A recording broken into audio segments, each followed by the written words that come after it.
Huge thank you to today's sponsor, CRS, a family-owned independent accident repair centre. Now bigger and better than ever before, with sites now located in Derby, Chesterfield, Sheffield, Newcastle, and this flagship site in Rotherham. They are your one-stop shop for all your accident management requirements. Anything from small cosmetic repairs all the way through to accident damage, from EV personal vehicles right the way through to HGVs. You name it, they can repair it. Thank you to CRS for their continued support of the channel.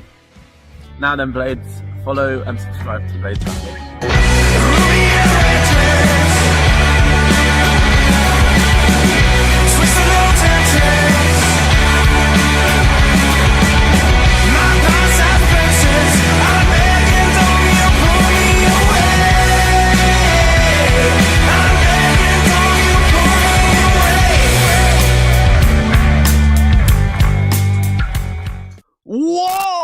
Whoa, I didn't think we were coming on then. What is happening, Blades? And welcome back to the Blades Ramble. I am, of course, Jimmy, and this is your transfer tracker. Matilda Shakes, support local bands. They never fail to get me up for these streams. Absolutely love it. It's a right bang. It's called Fever Dream. It's one of their earlier singles. They have gone on to do some absolute bangers. It's part of our outro as well. That's called Little Chicago, the one that you hear when we close off on stream. But yeah, absolutely brilliant tune, and now really synonymous with the Ramble. So we've been going together for a while now, isn't it? A while now. For those that have been here a long time, you might remember the old Ramble On, but we've moved on. We've moved on with Matilda Shakes boys now. So anyway, you're here to hear about transfers, and I've got a channel now that covers the Championship. So over there, you'll be able to hear all sorts of this sort of show, particularly at this moment in time in the transfer window, because we're essentially covering the whole of the Championship in this show. But I want to know how it affects Sheffield United, and my other channel, I'm trying to be a little bit neutral. I'll never be against Sheffield United, obviously, but I want this. The focus of this show is really what are our rivals in the division doing, and that's why we're tracking the transfers of the Championship. So we're going to have a look and see what's been going on this week. What are the rumours? What are the done deals? Everything that's happening in the Championship at the moment. Certainly the big ones anyway. At the moment, we can pretty much cover the majority. Hopefully, as business starts to pick up in the division, we'll just focus on the big stories, because there'll hopefully be too many to cover. But this week, as we're all aware, as the title says here, we are going to be included in our own discussion in terms of deals that have been done. And some are still smarting from it, I understand that. Some have got their heads around it. Some may never get their heads around it. So we're going to do it together. And as part of this, to take us through it, the man with all the knowledge, he's bald, he's brilliant. Lee. If anybody knows Tenacious D, that's what that's from. It's bald and brilliant, Lee. Bald and brilliant, that's our Lee. Knows the pitch like the back of his knee. No need for hair, he's got strategy. Football genius, yeah. That's Bally. That's bald, Lee. How's it going, my mate? Oh, brilliant, mate. Quiet week. Nothing's happened, does it? No, no's happened, mate. No's happened. Listen, I know we had a bit of a hitch when we first went on, introduced you last week, and there was like just the top corner of that screen that came on, and we were laughing about it, blah, blah, blah. That is actually because I have re-downloaded your song and made the music louder. I noticed that it was one of the quieter soundtracks on the thing, and I'm trying to level up when I redid all the stuff, tried to level up all the things, so it's it comes booming through my speakers now, so I'm having a right little dance as you're getting ready to come on, mate. So and a clap. I've just listened, and a clap as well. Yeah, and anything I can get away with, really. So so how are you, mate? How's things going with you? Yeah, really good week. Enjoyed it, and time to get played golf, had a good time. Now we're on to the transfer tracker, and then I'm out later as well. Yeah. I was out last night. It's been a great week. It's disgraceful. It's brilliant, isn't it? Weather's good, life's good, nothing's happening. Fantastic. Nobody's been sold. None of young prospects have left or anything. That's bait. Obviously, we will come to that and yeah, it's one that we'll save and probably talk about in greater detail depending on how much time we've got left. But where are we starting tonight then, mate? Well, what's first on the agenda for us? Well, I think we'll have a quick run through who's come in. It's not too much, that's actually confirmed deals. Done deals, okay. Just a quick one. Bobby Clark, we talked about last week, said it were going to be done on Monday. That got done on Monday. Good deal, we were talking about. Very good deal, good player. Can I just say as well, that reminds me, because I was going to raise this point in the Andrea Brooks video that we did. We will obviously come on to Andrea Brooks and discuss it in more detail, but Bobby Clark, a lot of us would not have minded Bobby Clark at all. Had a very good season at Derby last year. They signed him for £6 million, and he's a 22-year-old and a very good prospect of a player, and decent at championship level already. There's not much between him and Brooks. They're different players, but we've got £4 million more, or between 2 and 4, depending on which report you go by. So yeah, there is context to everything, I think. And would I rather have Bobby Clark and £4 million, or would I rather have Andrea Brooks? I'm not entirely sure. So anyway, fair call. So we'll start with Bristol City. 3 in, 1 out. The 1 out I like. I think is a good player. One of the ones they brought in, I think, is a good player. One I don't really think anything of, and the other one's an unknown. So we've got Sam Greenwood coming in from Pogoń, somewhere in Poland. Yep. Szczecin or somewhere like that. Yep. £2 million. It says undisclosed, but Sky did put on £2 million. I just think he's an average footballer, to be honest with you. He's an attacking midfielder, bang average.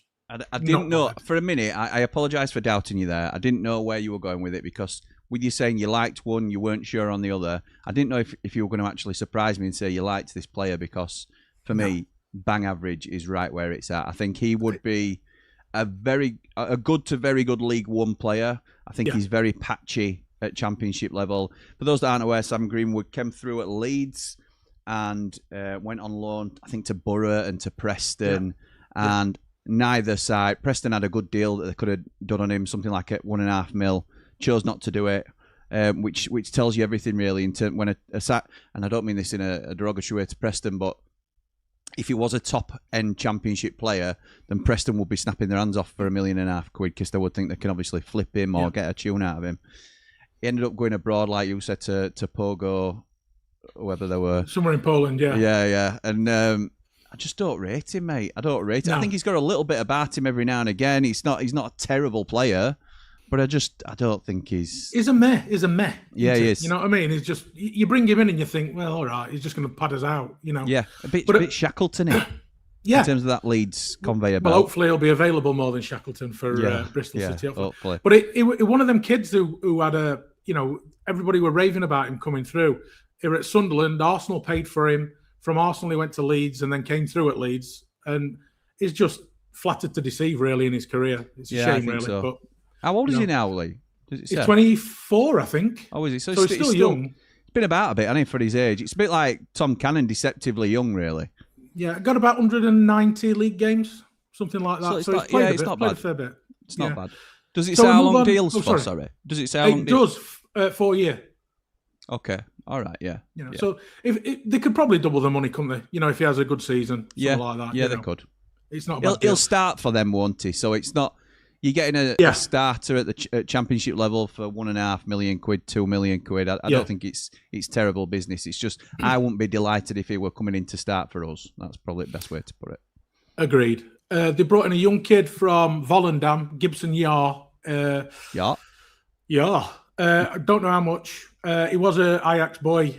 Really didn't break through at Ajax. Didn't break through at Utrecht. Got sold on to Volendam, very little money, and hasn't done much for them either. But obviously they see something in him. It's a punt, innit? It's one of these, you don't know what you're getting really until he lands. You can have all the right attributes in all the right places, and whether it happens or not is yet to be seen. I think Portsmouth it might have been Portsmouth that were in the running for him.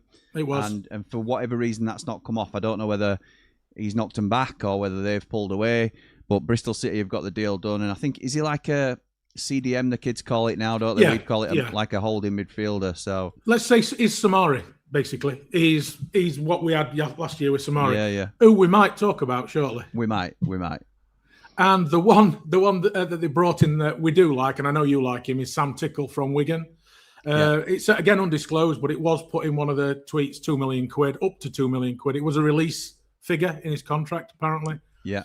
Somebody we would have liked. We got a better deal with Cooper, and I'm happy with Coops, by the way. I wouldn't have Tickle over him.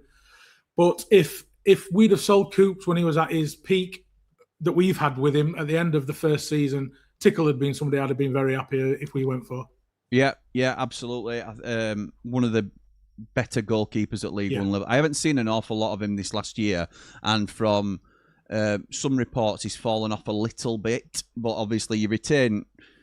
You've got a reputation for it, but a little bit like Michael Cooper himself last season. Some people may now doubt him, but we know what a goalkeeper we've got in there. So for whatever reason, if Tickle hadn't performed at top level, then you've every confidence that they can hopefully come back around. But he had a year left as well, I think, which is why we have decided to cash in. And, well, if you said they've met the release clause anyway, then I think it'll be a decent deal for all parties, really. I think he'll certainly hold his own at championship level. Yeah. He's got some big shoes to fill with Vitek, though. I think Vitek were a really good goalkeeper for him last season. But obviously he's gone back to Man United now. But I don't think you can beat having your own goalkeeper in to start building that defensive foundation. And Skubala will have seen all about him, won it last year in League One. Yeah. So, good deal. Good bit of business for I think it's a very good deal. 24 now as well. So obviously with him going into his 25th year next year, so he turns 25 before the end of his contract, they lose the... training fees, don't they? Because it's from 24 and under. I don't know. Oh, interesting. So maybe that's the point of they've had to sell him this $2 million fee. Yeah, maybe so. Clever. Yeah. Not thought of that. Little loophole. Anyway, good signing. And the one they've lost, Ross McCrory, the right back, who I actually quite like at Bristol City.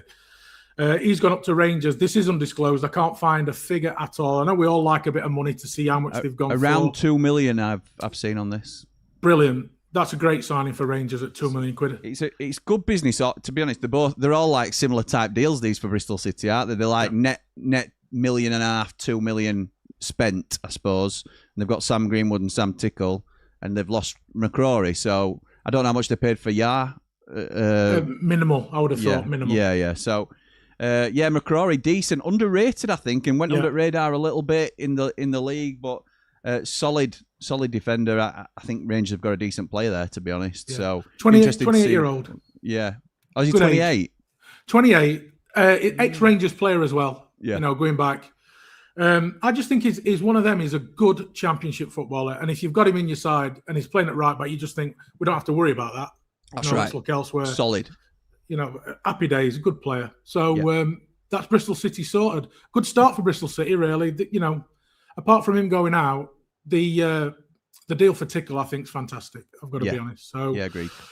We'll come now to Millwall, who have brought in a centre forward from Rodez in the French second division. Don't know much about him. Was at Pau, had a few loans out here, there, and everywhere. Went back to Rodez, had a decent season last season, and he's been snapped up by Millwall for. It doesn't say, but I read somewhere, was it about another £2 million or something like that? They're all £2 million, aren't they? Yeah, it's just, this is a punt in my idea, but he's 22.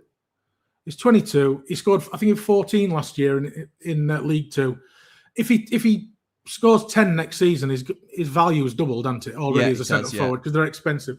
So it's a decent punt for him, and happy days. That's as much as I know about him, really. Some of it's buy and hold in it for some of these clubs, really, and just trying to be sensible in the long term, really. And if they do a job for them, then brilliant. So don't know anything about him, to be honest, Lee. So I couldn't give you an opinion on it. That's as much as I know. So I can't. We'll see, won't we? We'll be able to say something at Christmas, maybe. Yeah, it's a strange one with it. I just wonder how clubs are.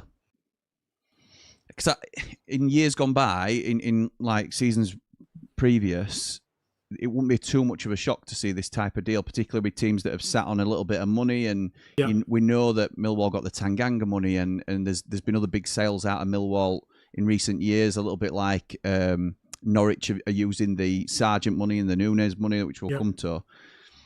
But now we've got to be so careful with the spend.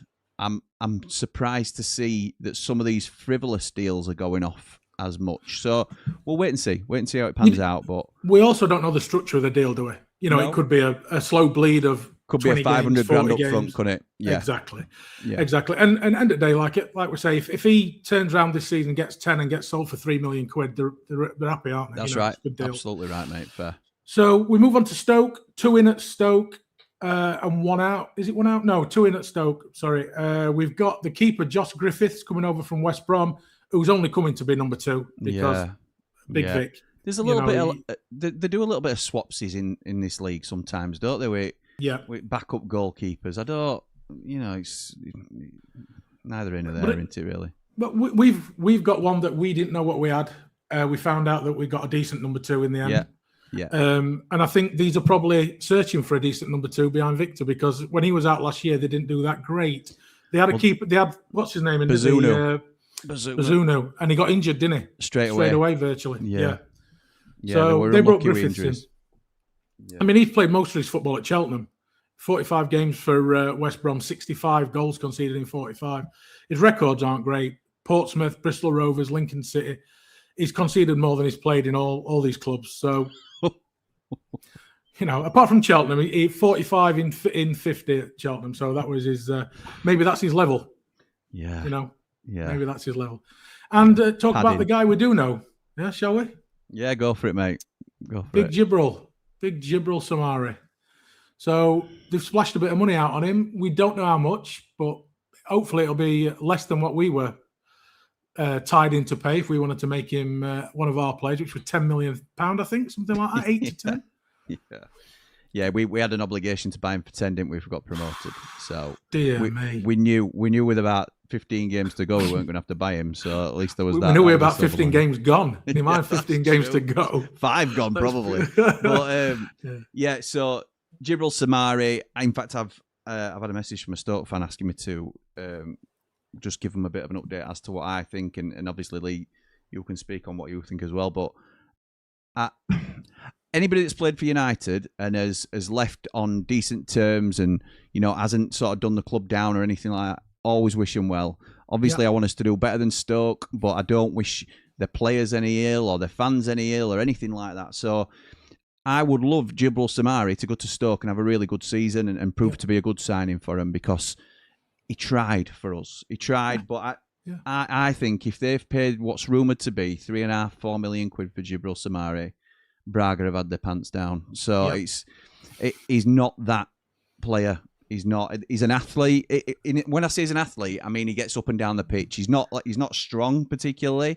He's a bit like a Bambi on ice type of character. We had Chris Basham, who could at least play a little bit of football when he had the ball at his feet. But Samari, he had a couple of games last season where he showed real promise, and there's definitely a player in there. But would I be comfortable if we'd announced that we'd signed Samari for up to £4 million quid? Blades would be pulling their hair out. They would not be happy with that signing at all when we've got limited money to spend, which you've got. Stoke have always been a well-backed club, but again, we're under new financial rules now. So it's not about how much money you've got, it's how much you're allowed to spend. So where you're allocating your money is really important, and I think they've wasted a bit here if they've paid as much as is being reported. So if they'd gone for him for £1 million quid, then I think it's a decent punt. I think it's a decent option because he's not ready to be a starter in the league, I don't think. But for £4 million, up to £4 million quid, too much. Yeah, it's too much money, mate. You watch him, Samari, and in 20-minute spells, you can see a player there, can't you? You can. He's a good athlete, 6'2", 6'3", gets around the park. But where does he play? His discipline is shocking in midfield. You don't know if he's an old in midfield. Then you'll see him in front of the centre forward. He's no ball intelligence at all, has he? No. He doesn't really. He didn't appear to understand the game, and I don't say that to sort of call him out or anything like that. But it were like sometimes players don't have footballers' brains, and it's just you can see. I've seen a lot more players with less talent that have done a lot better because they've got a footballing brain where they know where to be, they know how to drop in and make themselves available. That were another thing. I thought he went missing in games as well and sort of hid a little bit, which is it's easy to do when a team's struggling, but it's still unforgivable to a fan base. We just want players that are willing to keep going in difficult times, and I think he didn't always stick his head above the parapet when it were needed. So I would, if I'm a Stoke fan and they're asking a Sheffield United fan's opinion, I would be saying you've overpaid there, to be honest. Not a terrible player, but you've overpaid, definitely. And the last but one deal that's been confirmed this week, the last one we're not going to talk about straight away, is Matt Ingram, who West Brom, with losing Josh Griffiths, brought in Matt Ingram from Oxford to fight for the number 1 position, actually. And he's all right. He's all right. Yeah, he's all right. He were at Wickham last year. He's all right. If he came in as our number 2, I'd be happy. I wouldn't be happy with him as a number 1. That's what I mean. It's a number 2, isn't it? It's another backup goalkeeper, which is fair. Everybody needs a backup goalkeeper. So I'm not poo-pooing these signings, but they're not things that West Brom won't be saying, oh, come on, we're challenging now because Matt Ingram's come in. Correct. They'll be saying, well, we needed somebody to go in again. They're talking about trying to get Alex Palmer back to be their number 1. So it's one of those, really. There's a little bit of movement that some clubs are just trying to get their houses in order, aren't they? I think before they start really motoring in the transfer market, but unless you're Norwich, but we'll come to that. Right, let's get to some comments then, mate, before we get to some more. Well, get to the rumours and the big done deal as well. Obviously, that we'll be talking about. Bean says, I just have so little enthusiasm for next season. You'd have thought after how bad last season was, the club would want to get fans excited, and they're doing the opposite. We're not even being linked with anyone when it's clear we need players. What message does it send to the squad when we sold Brooks to a rival? I can see a few others wanting to jump ship. We're not a very appealing club at the minute. I don't even think the fee was that great. Should have been close to 15 million in my opinion. We sold Asula for that, who was a lot less proven. I know strikers go for more. Any chance of some positive news soon? Bean, I love the fact that Bean comes on and he's always just straight, because he's not always negative, by the way. He's feeling low at minute because he's not seeing much activity, but this is how some Blades are feeling at minute. They're a little bit disappointed. We've seen a good player leave the club, which we will come on to, because I know everybody's wanted to talk about that as well. But this is what we're here for, to hear everybody's opinion. Yeah. We're not trying to say it's a great thing for Sheffield United and come on, we've all got to rally behind them. It's what are fans thinking, and how can we all sort of get our heads in a similar mindset. Foxdale says, everyone moaning about Brooksy leaving, I'm okay with it. 10 million, hopefully keep what we've got, minus Chong and a few. Hopefully Wilder gets the Brooks money to reinvest in 2 to 3 hardened championship players. Well, Wilder's best pal, Witt, who is very active on X at times, so he's very, very close to the source, was basically saying the same thing. Hopefully he'll get the money to reinvest, and then, this is a test for the owners, is what they were saying, really. I don't mean to call it out, but he's put it on a public platform, so he won't mind me saying it, I'm sure. But I think it is going to be, it's all right selling one of our star assets. I know we have to recoup some money, but we have to reinvest in the squad now and start. Can I just jump in on that, Jim? With what Witt put, I'm 100% behind what Witt said there. I think it's what every fan, Sheffield United fan, thinks. Absolutely. We've got the money. Show us your money now. This is it. So I'm behind him.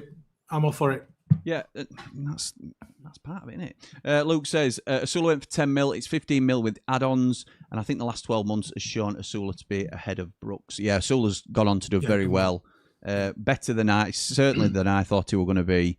It looks like we will get a nice little chunk of that when he moves on eventually from Newcastle, so we'll wait and see how that goes. There were talk of 40 million to Leverkusen, weren't they, at the beginning of the window? I mean, I don't know how good he is, but he ain't that good. No, he ain't, but we'll not say that, just in case that's what he goes for. I only saw this morning, Samari went to Stoke for close to 4 million. I know, mate. Dan says, I think the right call was made. Wilder wasn't his biggest fan due to inconsistency. Money can be used to balance the books or bring in a replacement. Opens a place up for another young player to step up from the academy. Football is a business now. Money and finance is everything. Without it, you cease to be a club. Danny says, I would sell Peck 2 to the highest bidder. Again, can bring another talent through or bring in a decent replacement. Money talks nowadays, and we need the money to make changes. A completely opposite view to some we've already heard tonight, which just shows where, we're all of different opinions, and some can see the logic in it, some are frustrated with it, and some will be in between somewhere. Dave Morwood says, evening Jimmy and Lee. Business-wise, it's a good deal, and now we wait to see who comes in. Up the Blades, up all the Rambles. Like and subscribe. Thank you, my mate. Thom says, evening both. Hope you're not too warm. I'm absolutely red hot. too hot for me. Yeah, I had door open and then wind's just blown it shut, so I'm now back in an oven. Evening, lads. Hope you're both doing well, says Dawn. Good evening. Dan says, I'm not worried. Brooks had one good season. Could say the same about Campbell, but I'd sell him for 10 million. Let's wait to see who comes in and if Wilder can sell the tat. Keep up the streams, lads. Up the ramble. Thank you, my mate. I'd say half a good season. Personally. I know you would. And Andy the Blade will be coming back on the channel soon. I got his opinion on it recently, which was interesting. Evening, boys. Hope all is well, says an excessive. Yeah,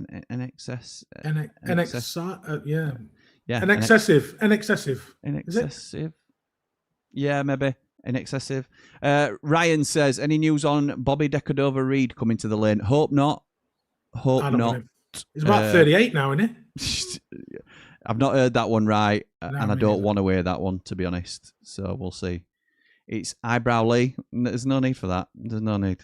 That's David says he's gone now. We need to crack on and start looking for the right signings up the blades, up the ramble. Dan says, I'd take Reid. If this is a possibility, would love to keep Hamer and sell Peck. Maybe Sariki, as they can both be replaced cheaply.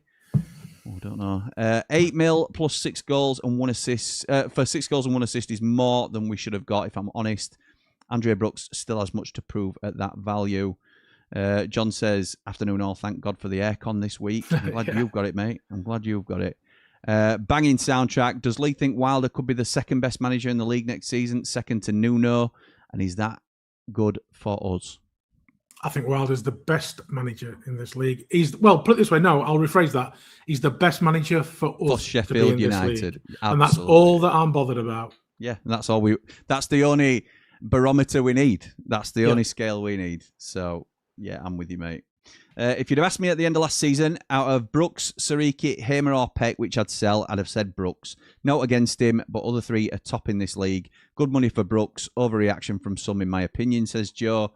I'm hanging on to every bit of copium that I can at the minute. The sale of Brooksy will enable us to give Gus the deal he wants. Can't see it, but I hope so. Also, hopefully get Suits in. Up the blades, up the ramble, like and subscribe. Evening, Jimmy and Lee, says Ian. If it was the other way around and I take away the boy blade bit, if we were paying 10 mil for Brooks, I mentioned this in the Brooks video, with his current record, we'd have thought the board were crazy. Correct. Excellent deal, in my opinion, and I do like Brooks. Please show the boys some love and hit the like button. Thank you, Ian. Much appreciated. Pal, over 200 people here now watching us talk about the transfers in the champ. John says, wouldn't have minded Blues having a little tickle at Sam. I'll get me coat. Nice. I said, what did I put in my short? Oh, tickle a Robin. There's too many of them, isn't there? Tickle a Robin. I'll get my coat. Would have liked us to take a look at him in all seriousness. Who is the Birmingham keeper? We're foreign lad, weren't he? I'll have a look. I'll come back to it. Okay. He was. I think any club in the Championship would have been happy with Tickle. Yeah. He's a good keeper. As number one. Well, he don't not for us. He don't get in for us. He don't get in for Stoke. He gets in for 14 of the 24. Oh, absolutely. Probably 20 of them. Yeah, close to. Can't avoid the fact that in our current parachuteless position and the new financial regs, that 10 mil pure profit on Brooks is a great deal. Big step to having some of the finances we need. Well said, Van Blade. Jack says, found my head after losing it with the news of Brooks going. It's unfortunate we had to sell him, but if it allows us to sign Suter, solid winger, or keep Gus, then it's worth it. However, I think it depends on what we do with it. It certainly does. Adam says, just joined. Sorry it's late. I'm going to go back to the start now and watch it. Hope you're both doing good. I'll catch up with you both along with the England stream later. I assume you're both there. It's myself and Dave the Nose. Lee is out on the ale tonight, probably to watch England, I would assume, mate. Correct. Yeah, I'm going up to Friends, yeah. It was James Beadle, wasn't it? The keeper last year. Beadling on loan, well, they definitely need an upgrade then, don't they? So he is like Mr. Tickle. So, they'd have been better off with watch out. Beadle's about. Gabe says... I'm with Bean there. There's no reason for us to be optimistic right now. All our ownership has proven is that we can become the new Preston. Bristol City are finishing between 12th and 15th. Calvin Phillips, thumbs down. It might be a Calvin Phillips thumbs down at the moment from the latest little murmurings.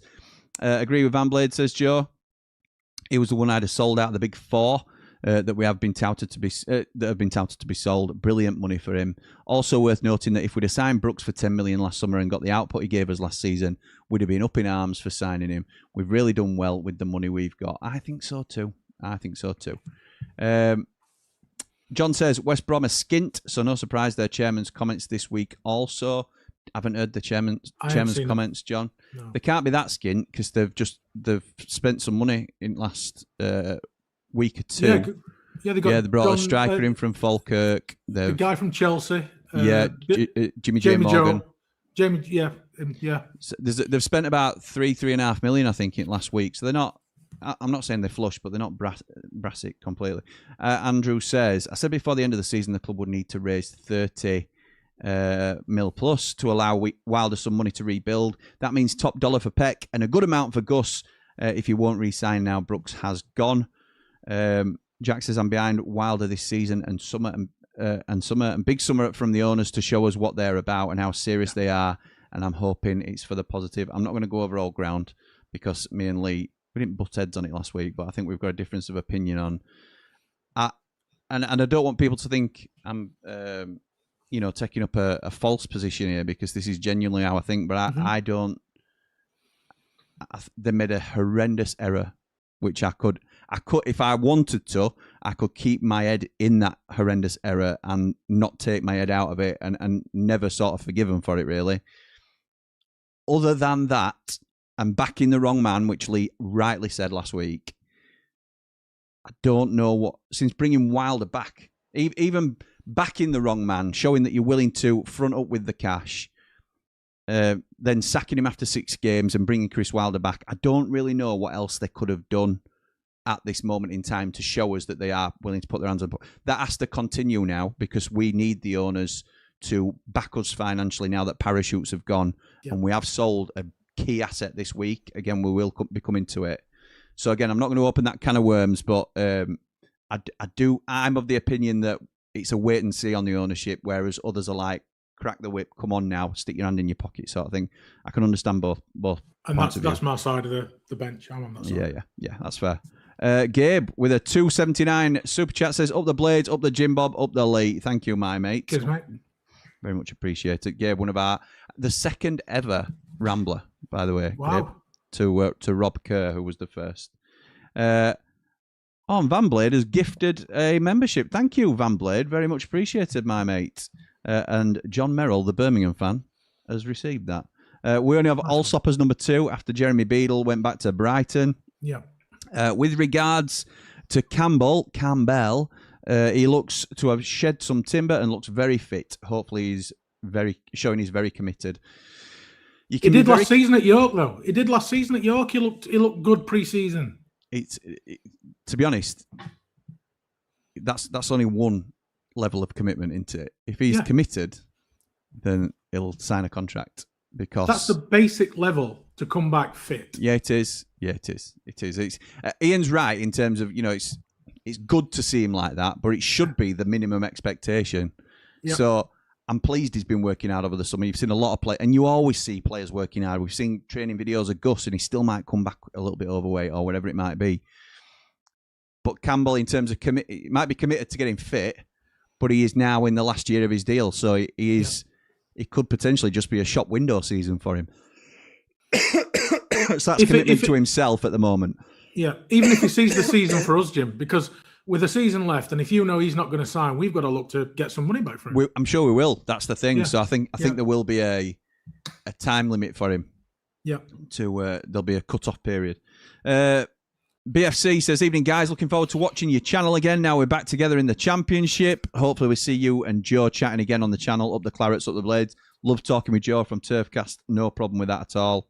I haven't seen much of him over the last 12 months, but he's been busy in Premier League, hasn't he? So that's fair. That's fair enough. Living it up, Jim. Living it up.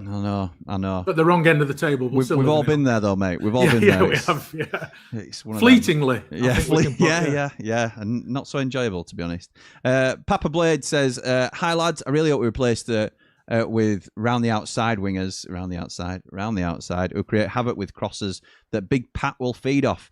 Don't like one-dimensional cut inside wingers, which Brooksy was mostly. It started going around the outside a little bit and mixing his game up a little bit. But I do think he was one-dimensional on the whole a little bit. I think he'll be a good player for them. I think, you know, the way they play, they're an attacking side.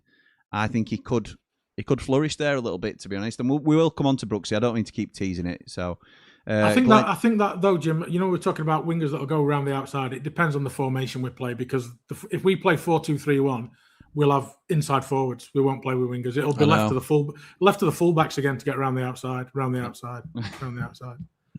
That's right. Because they cut in and our attacking fullbacks overlap, which is correct. The whole point of the 4-2. Where they are at their best with the fullbacks we've got. Yeah, they are. If Wilder robbed your house, you would all say in Wilder we trust. Embarrassing, says Glenn the Beautiful. No comment. If he come to rob my house, he'd be leaving money behind, mate. Let me tell you.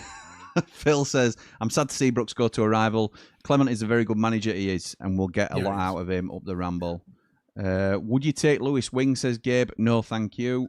Not for me. He's a League One player. I know he's been linked with the Championship, but not for me. Maniac says, do the transfers done in June count for the previous season? So from the 1st of July, we'll be under new CSR model. So you guys selling Brooks goes into last season? No, because they don't. The contracts run from the 1st of July. So even though they've signed the deal and it's all been confirmed, it all starts at the 1st of July, doesn't it? Is that right? I thought I believe so. But if the transfer window's opened on the 15th, didn't it, this year? Yeah. So that's a new season, isn't it? It's a new transfer season. It's a new season, but for the accounting period, I thought it was 1st of July. So that's... So I don't know. He's the honest answer. But I think, like, West Ham are trying to get players out before the end of the month, aren't they? Yeah. For their accounting even period. Though these are confirmed, there's nothing to say that it won't go through fully on the 1st. They've signed the deal, but is it dated the 1st? I don't know. We don't know how that works, do we? Well, like Hull, for example, need to sell players before the end of the month before coming to that Championship. Maybe then. We'll have to have a look at that. Yeah, I think it's worth having a look at, isn't it? But I think there could be something to that, Maniac. Aid says, Samari's the type of player that COH Sports want to sell for big profit. Does Wilder need to consider this if he wants to be their long-term man, such as Matos and Game Time? If you are good enough, you're ready. And I wouldn't be playing any prospects just to see if we can get the potential out of them. I would rather see proven players on the pitch. I'm not saying I don't want to give people chances. Sidney Peck were thrust into the first team and, you know, went in cold. Not much of us expect. If people had said to a lot of Blades fans, Sidney Peck is going to be take over from Ollie Arblaster this season because Blaster's out with an injury, we'd have all been 2 seasons ago when we'd not really seen him. We'd be like, oh, can we not sign somebody, please? We were forced into that situation, and he flourished. He did really, really well, grew into it, and has become a really important player for us. So much so now he's been linked with moves away to the Premier League and top-end Championship sides. So it sometimes happens organically, Ed, but for me, I would always say, rather than just because we've got Matos, give him some game time and see if he can get up to speed. What I would be doing is I would be playing the peripheral players in the cup games and things like that. And obviously we'll see a lot of them in pre-season, I would have thought as well. Not necessarily Matos, but these type of players on the fringes, just to see where they are and how they're fitting into the first 11. So, and if they don't fit, get them out on loan. Exactly right. Or out altogether. Or out altogether, yeah. Nearly there now. I won't read many more and we'll jump back into it. James says, evening lads, loving this, needing a cheer up, being in Grimsby Hospital since Thursday on one floor, no aircon. Oh believe me, it's Redders, up the Blades, up the Ramble. In Wilder we trust, fellow Blades. Absolutely. Oh, you're well, James. Hope it's not too serious, mate. Papa Blade says, upon reflection, reckon it's a good deal for the club, but need to reinvest well. Need big Harry Suter ASAP up the Ramble. We certainly do. Would love that deal to go through. Bobby says, feel like people are forgetting that us selling him really early in the window means we can take advantage of any transfers that come up during or after the World Cup. The market will start moving soon. I think that's fair as well. Yep. Nice to see in the comments, Bob. On yesterday's stream, someone asked, I'm paraphrasing, what examples can we give of when we've been ambitious under the owners? I think Tanganga signing was one. Cannon was ambitious. Might have been a poor signing, but was no doubt ambitious. Forum rumour, new poster suggesting Suter and Phillips pretty much done. Wilder fell out with Brooks. Okay. No idea. I don't know any of that, so no idea.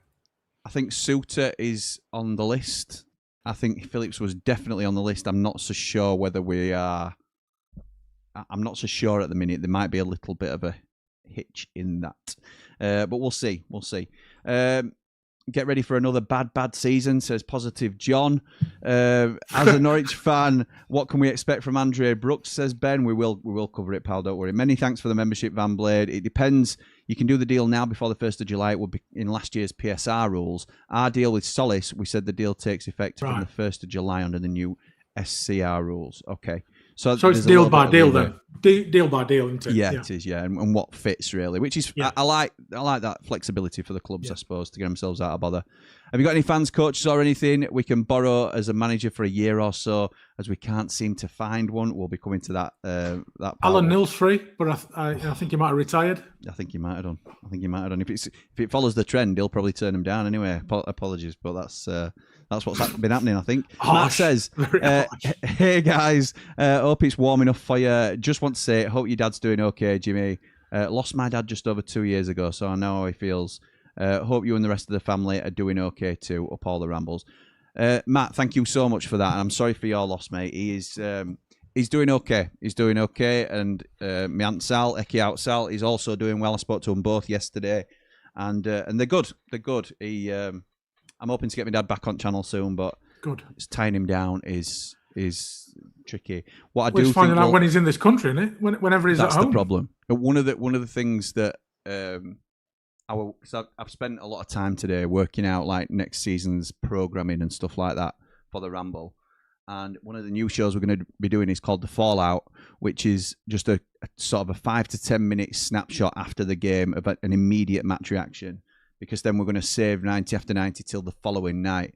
So we'll be doing the Fallout. And because I go to the games with my dad every week, it won't just be my reaction that you get in. So for those that are a fan of Andy the Blade on the channel, you will get the raw, uncut. Well, it won't be uncut. Cause I'll have over 18s only. Yeah, I know. It's a family channel. I'll keep reminding him. And it'll be a recorded version that we'll upload. But yeah, so you'll get my dad's raw thoughts on most occasions when he's here, because he's missing a few games to go off to America and a few other bits like. But yeah, so I thought, that'd be brilliant.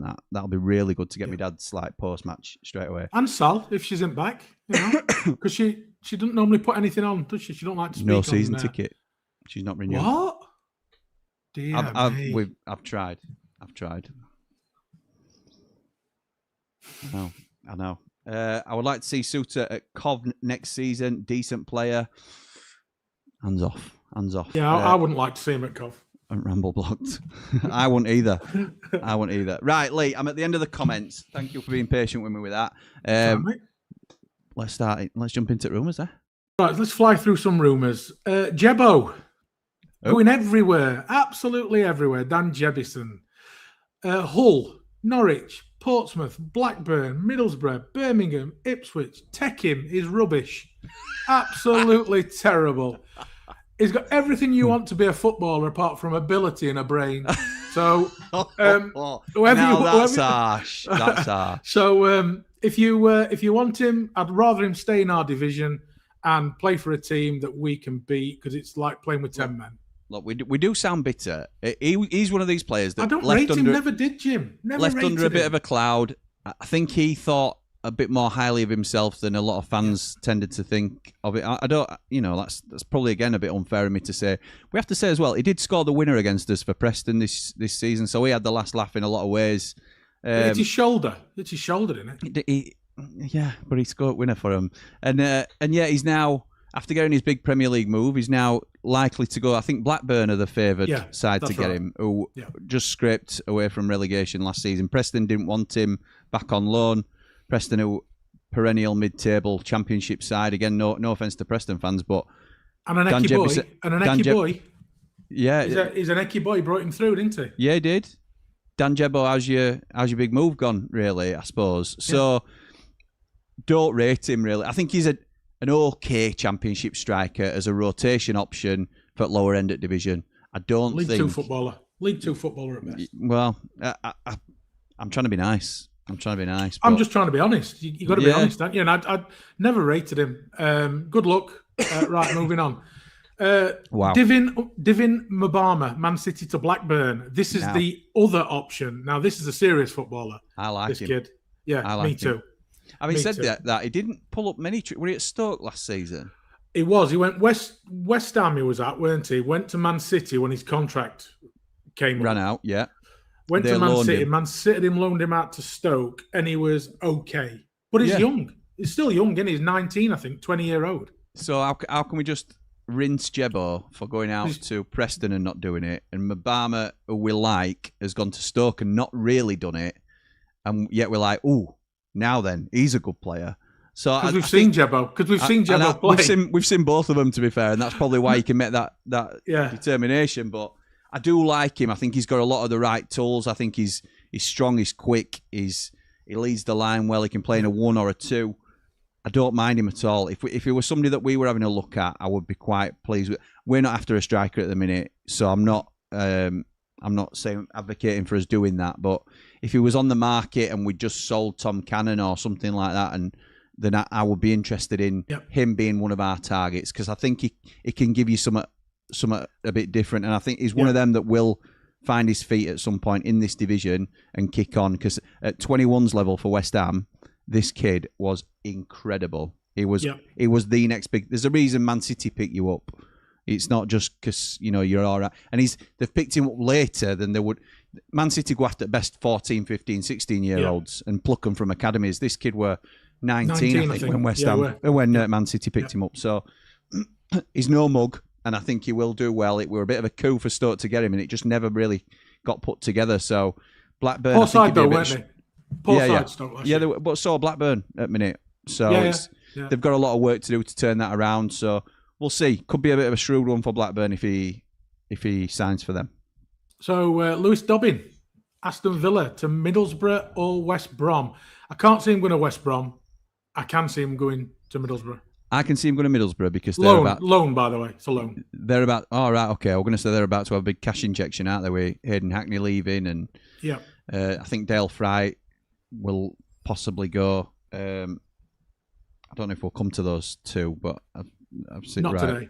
So Hackney and we've done them, haven't we? We've done them already. Yeah, we have. But until they go. West Ham are the latest in for Hackney, apparently 19 million. West Ham are in for everybody, Jim. I know, but then they've got no money though at the moment. Fry is also being linked, and he's free, so it's likely Fry's going to have a medical at West Ham. So big blow for Borough, and if you split that up, it's losing 2 of your main hitters for 19 million quid.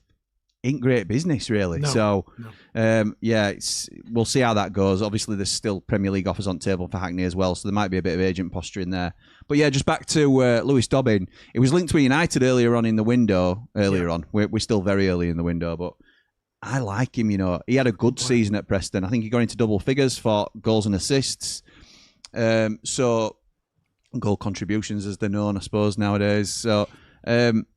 I wouldn't mind us having a little sniff around Lewis Dobbin, and I wouldn't rule it out either, us coming into the race. Now that Andre Brooks has gone, I'm not saying this deal hasn't been on the table for ages, but I think it's been put together quite quickly, this Brooks. We know that clubs have been interested in him. I don't think we necessarily planned to sell Andre Brooks. I think it's been an offer that we have said we can't say no to that, really. And some blades are in agreement with that, some aren't. But we now have a position to fill that we maybe didn't think we would have to fill. I wouldn't be surprised if Dobbin's on a list for us somewhere as well, and I'd like us to be in that conversation. So plays anywhere across, he can play anywhere across. He's very valuable, good player. And when we watched him against us, he's a good player, isn't he? Yeah, he's a very good player. He has caused Tanganga all sorts of problems. Yeah, a few did. New number 5, apparently, from training pictures.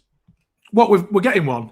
No, Japhet Tanganga is the new. I saw it. Yeah. Unfortunately, no, not unfortunately. I'm joking. Not unfortunately.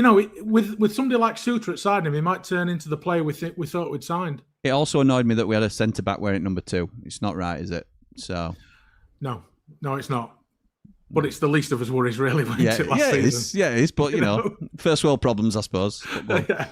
So Jadon Anthony. Brentford from Burnley, linked to 15 million, I think I read. I'd be quite happy to see him leave Burnley and go to Brentford. Do you know what? Never doubt Brentford, I suppose, is the overall message. Because if if I'm a Premier League side, I don't get excited about signing Jadon Anthony. No. I do think he's a really good player at Championship level. Last time we were in this league with Brentford, him and Marcus Edwards, when they were either side, ripped it up. And they were, to be honest, the Marcus Edwards signing sparked it, but Jadon Anthony had a very good season across the board. So while Burnley were a very, very, very good, solid defensive unit, Jadon Anthony gave them the outlet down the right-hand side. And then when Edwards came in and they could go either way, they really kicked on. So if they were to have those two in this division this time, I would be quite fearful of just keeping hold of Burnley within arm's reach, because I think they are difference makers at the level. I'm not sure he's a Premier League player. Having said that, who are we to doubt Brentford, who have time and time again plucked players from either nowhere or the Championship or little-known players from abroad. Even lower than that. They're a machine. Brighton are the ones that get the big headlines because they are the buy very cheap, sell for huge money. But Brentford have just done a similar thing. People are aware of it. It's no secret, but just quietly go on about their business.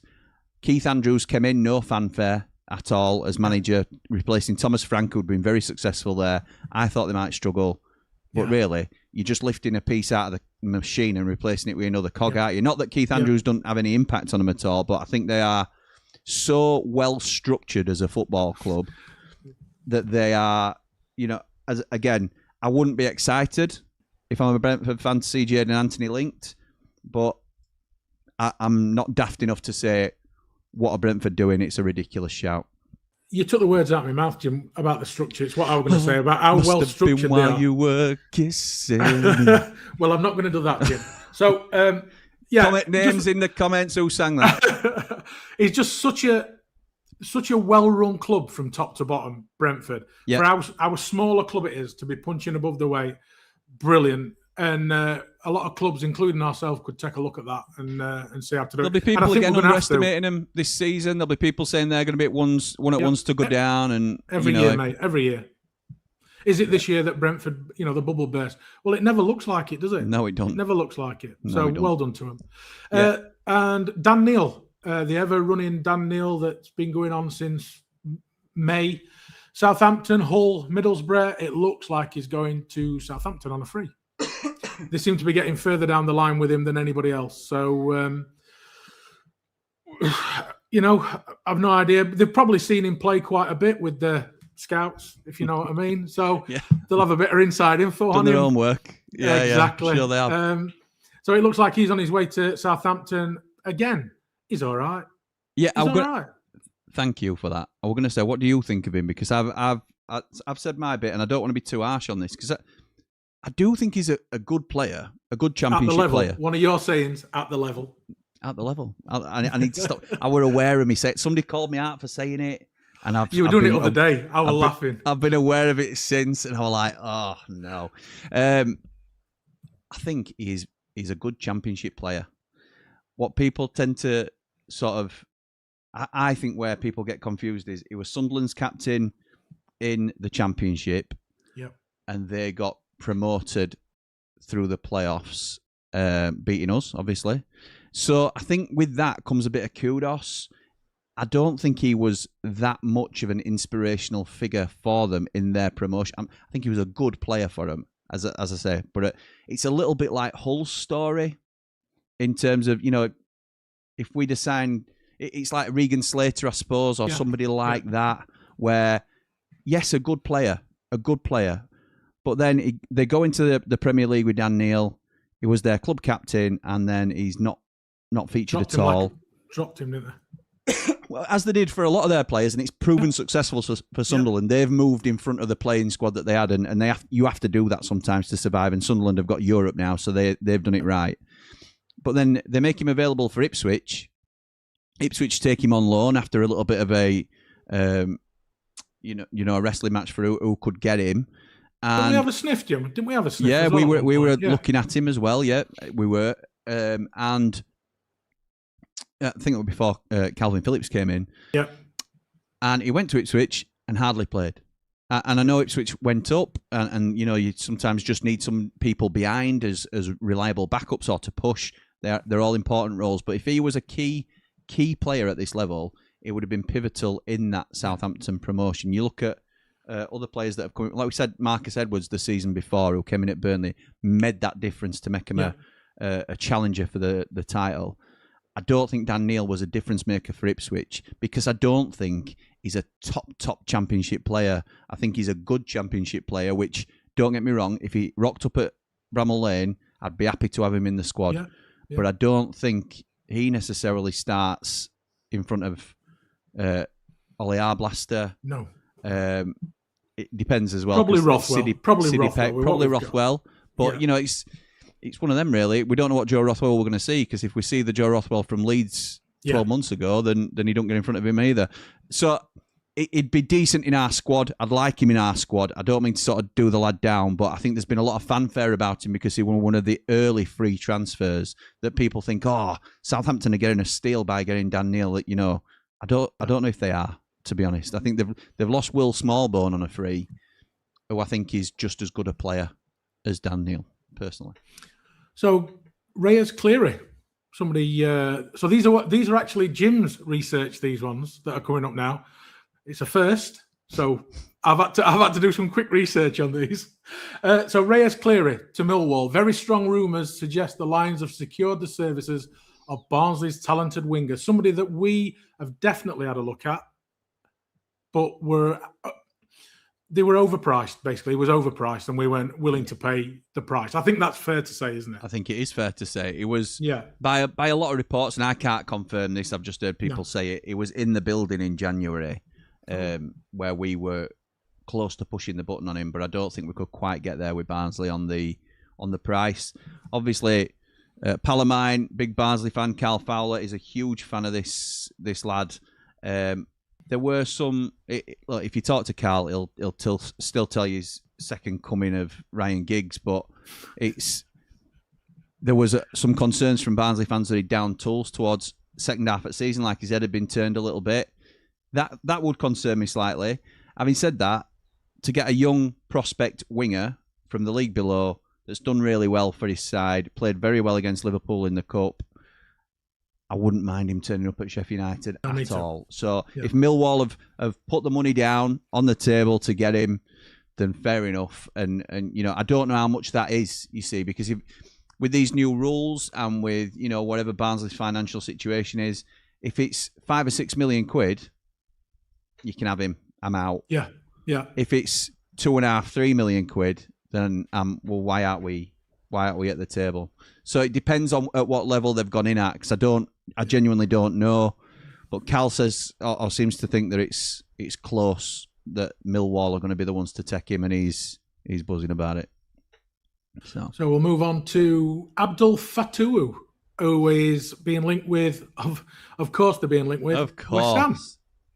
14.6 million. I don't know where they got the 0.6 million, but this is what speculation on Leicestershire Live. So it's it's like the Star basically around there. So there's probably something behind it, because Josh Holland's Leicester City's correspondent. So, you know, if it's like Danny Hall, isn't it? If Danny Hall's coming out with something, you take it serious. Yeah, that's right. You know? There's very rarely do they put their neck on line, because they live and die by their reputation, these outlets that are so close to the club. So it makes complete sense to me, this deal. They're looking at possibly Somerville and or Bowen leaving, who will be for 5, 6, 7 times what they'll be looking to pay for Fatou.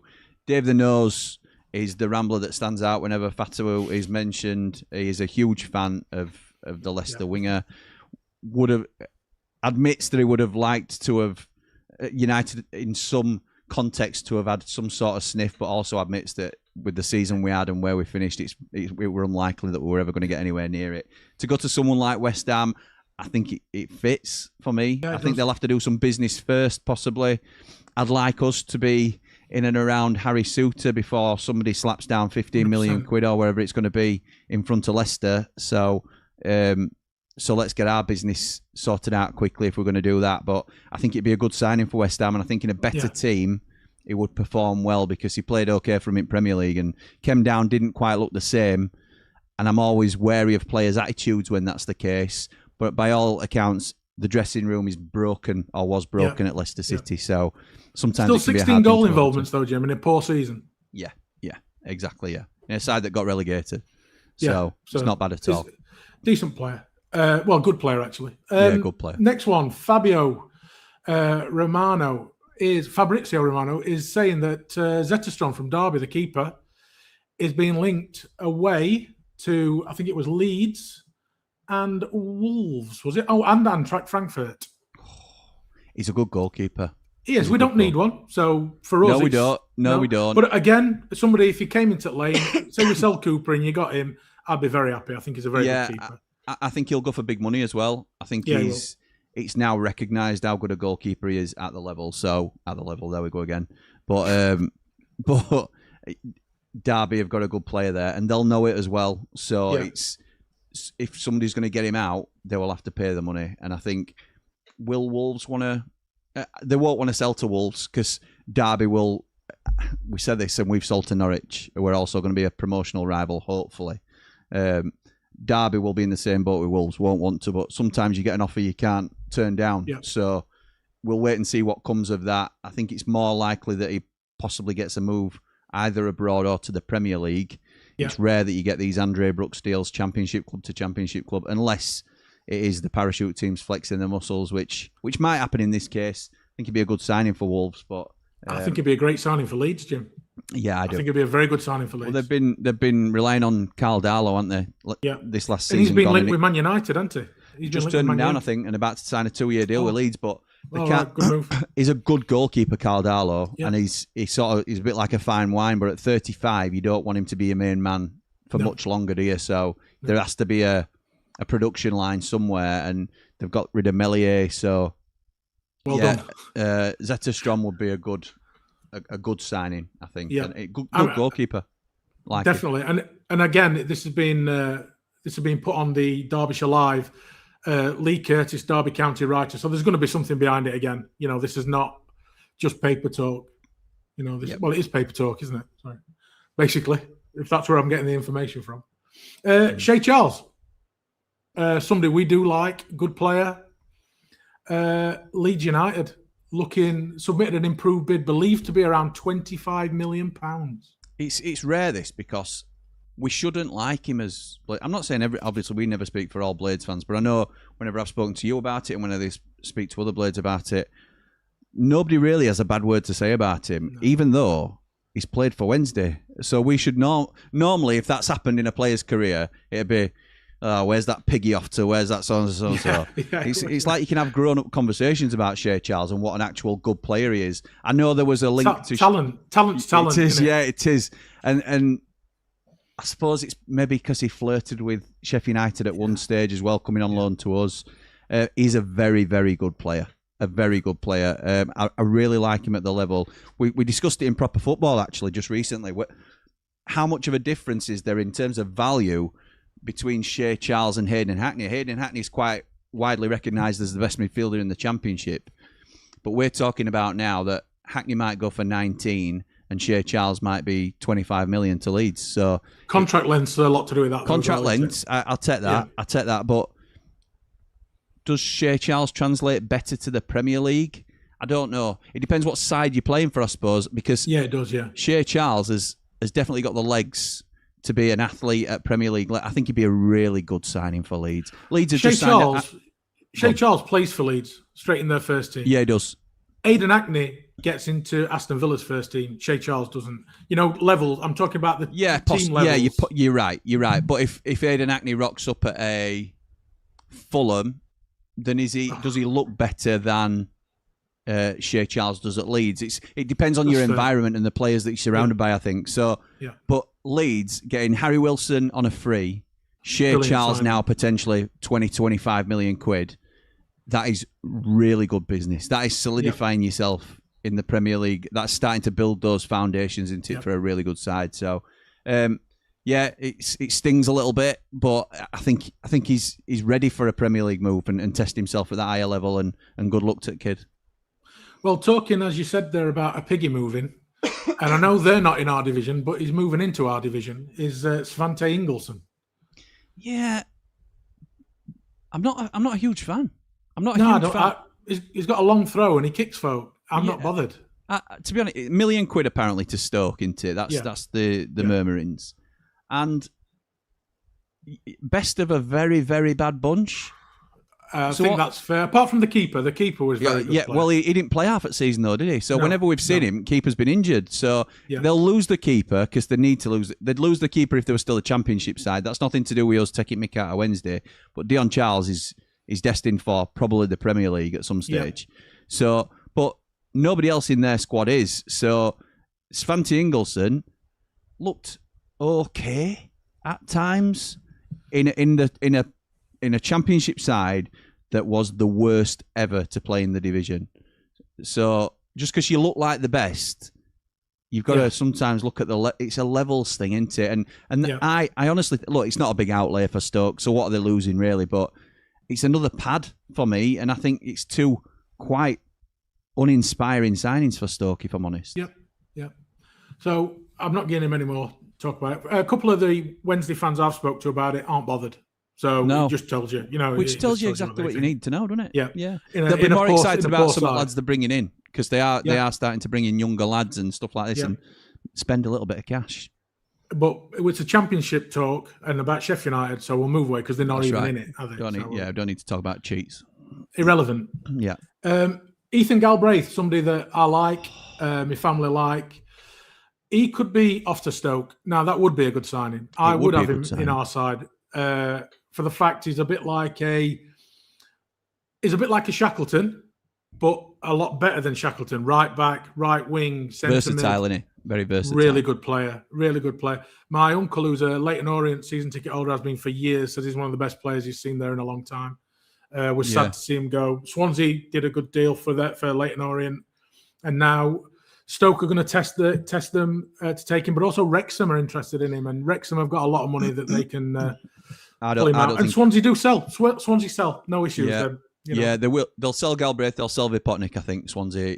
And then they'll probably go again with another gem from somewhere. So I don't think Stoke get him, if I'm honest. I think he probably sets his sights a touch, not massively higher, because he's got to be conscious of that. But if Rex, from what the initial rumours were, he rejected a new contract at Swansea because he'd heard of the Wrexham interest. And when that starts to happen, it's only going to go one way. It's just a case of can they all reach the right price and stuff like that. So I think if it's a 2-horse race, then my money would be on Wrexham. I would probably anticipate 3 or 4 Championship clubs having a look at Ethan Galbraith and probably pushing that price up a little bit because the versatility that he offers, the ability that he has, I think he's only going to get better at the level because he's not old either. We were linked with him at one stage and he's getting to that point where, because we hadn't gone in early enough, we didn't do the Swansea deal. Then we're probably a little bit too far gone now. But we have to look at those sort of deals now, I think, for League One players that are standing out and see what we can do because we can't now come in and say, well, we'll give 5 million for him because we ain't got it. We could have got him at 2, couldn't we? Yeah. The thing about Swansea as well, they won't be worried about selling him because they've just secured the deal for Brighton's software.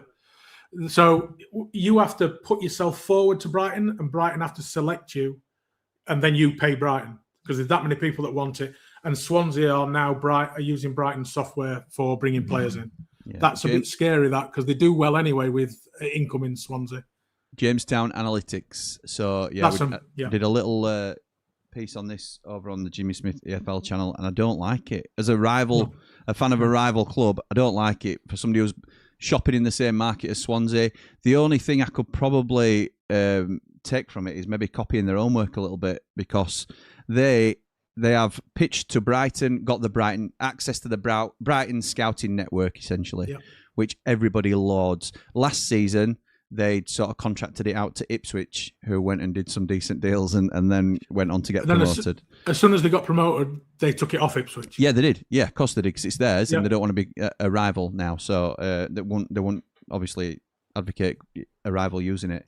So, yeah, Swansea will have a bit of a secret weapon in the transfer market, so we'll have to wait and see how they get on. But it's a bit of a coup for them to get that over the line, because I'm sure there are a few clubs bidding for it. Definitely. And you think they sell Vipotnik and Galbraith, there's 20 million there. What you can do with 20 million with that software is, has been proven to be fantastic. Yeah, hasn't it? You know, 4 or 5 players.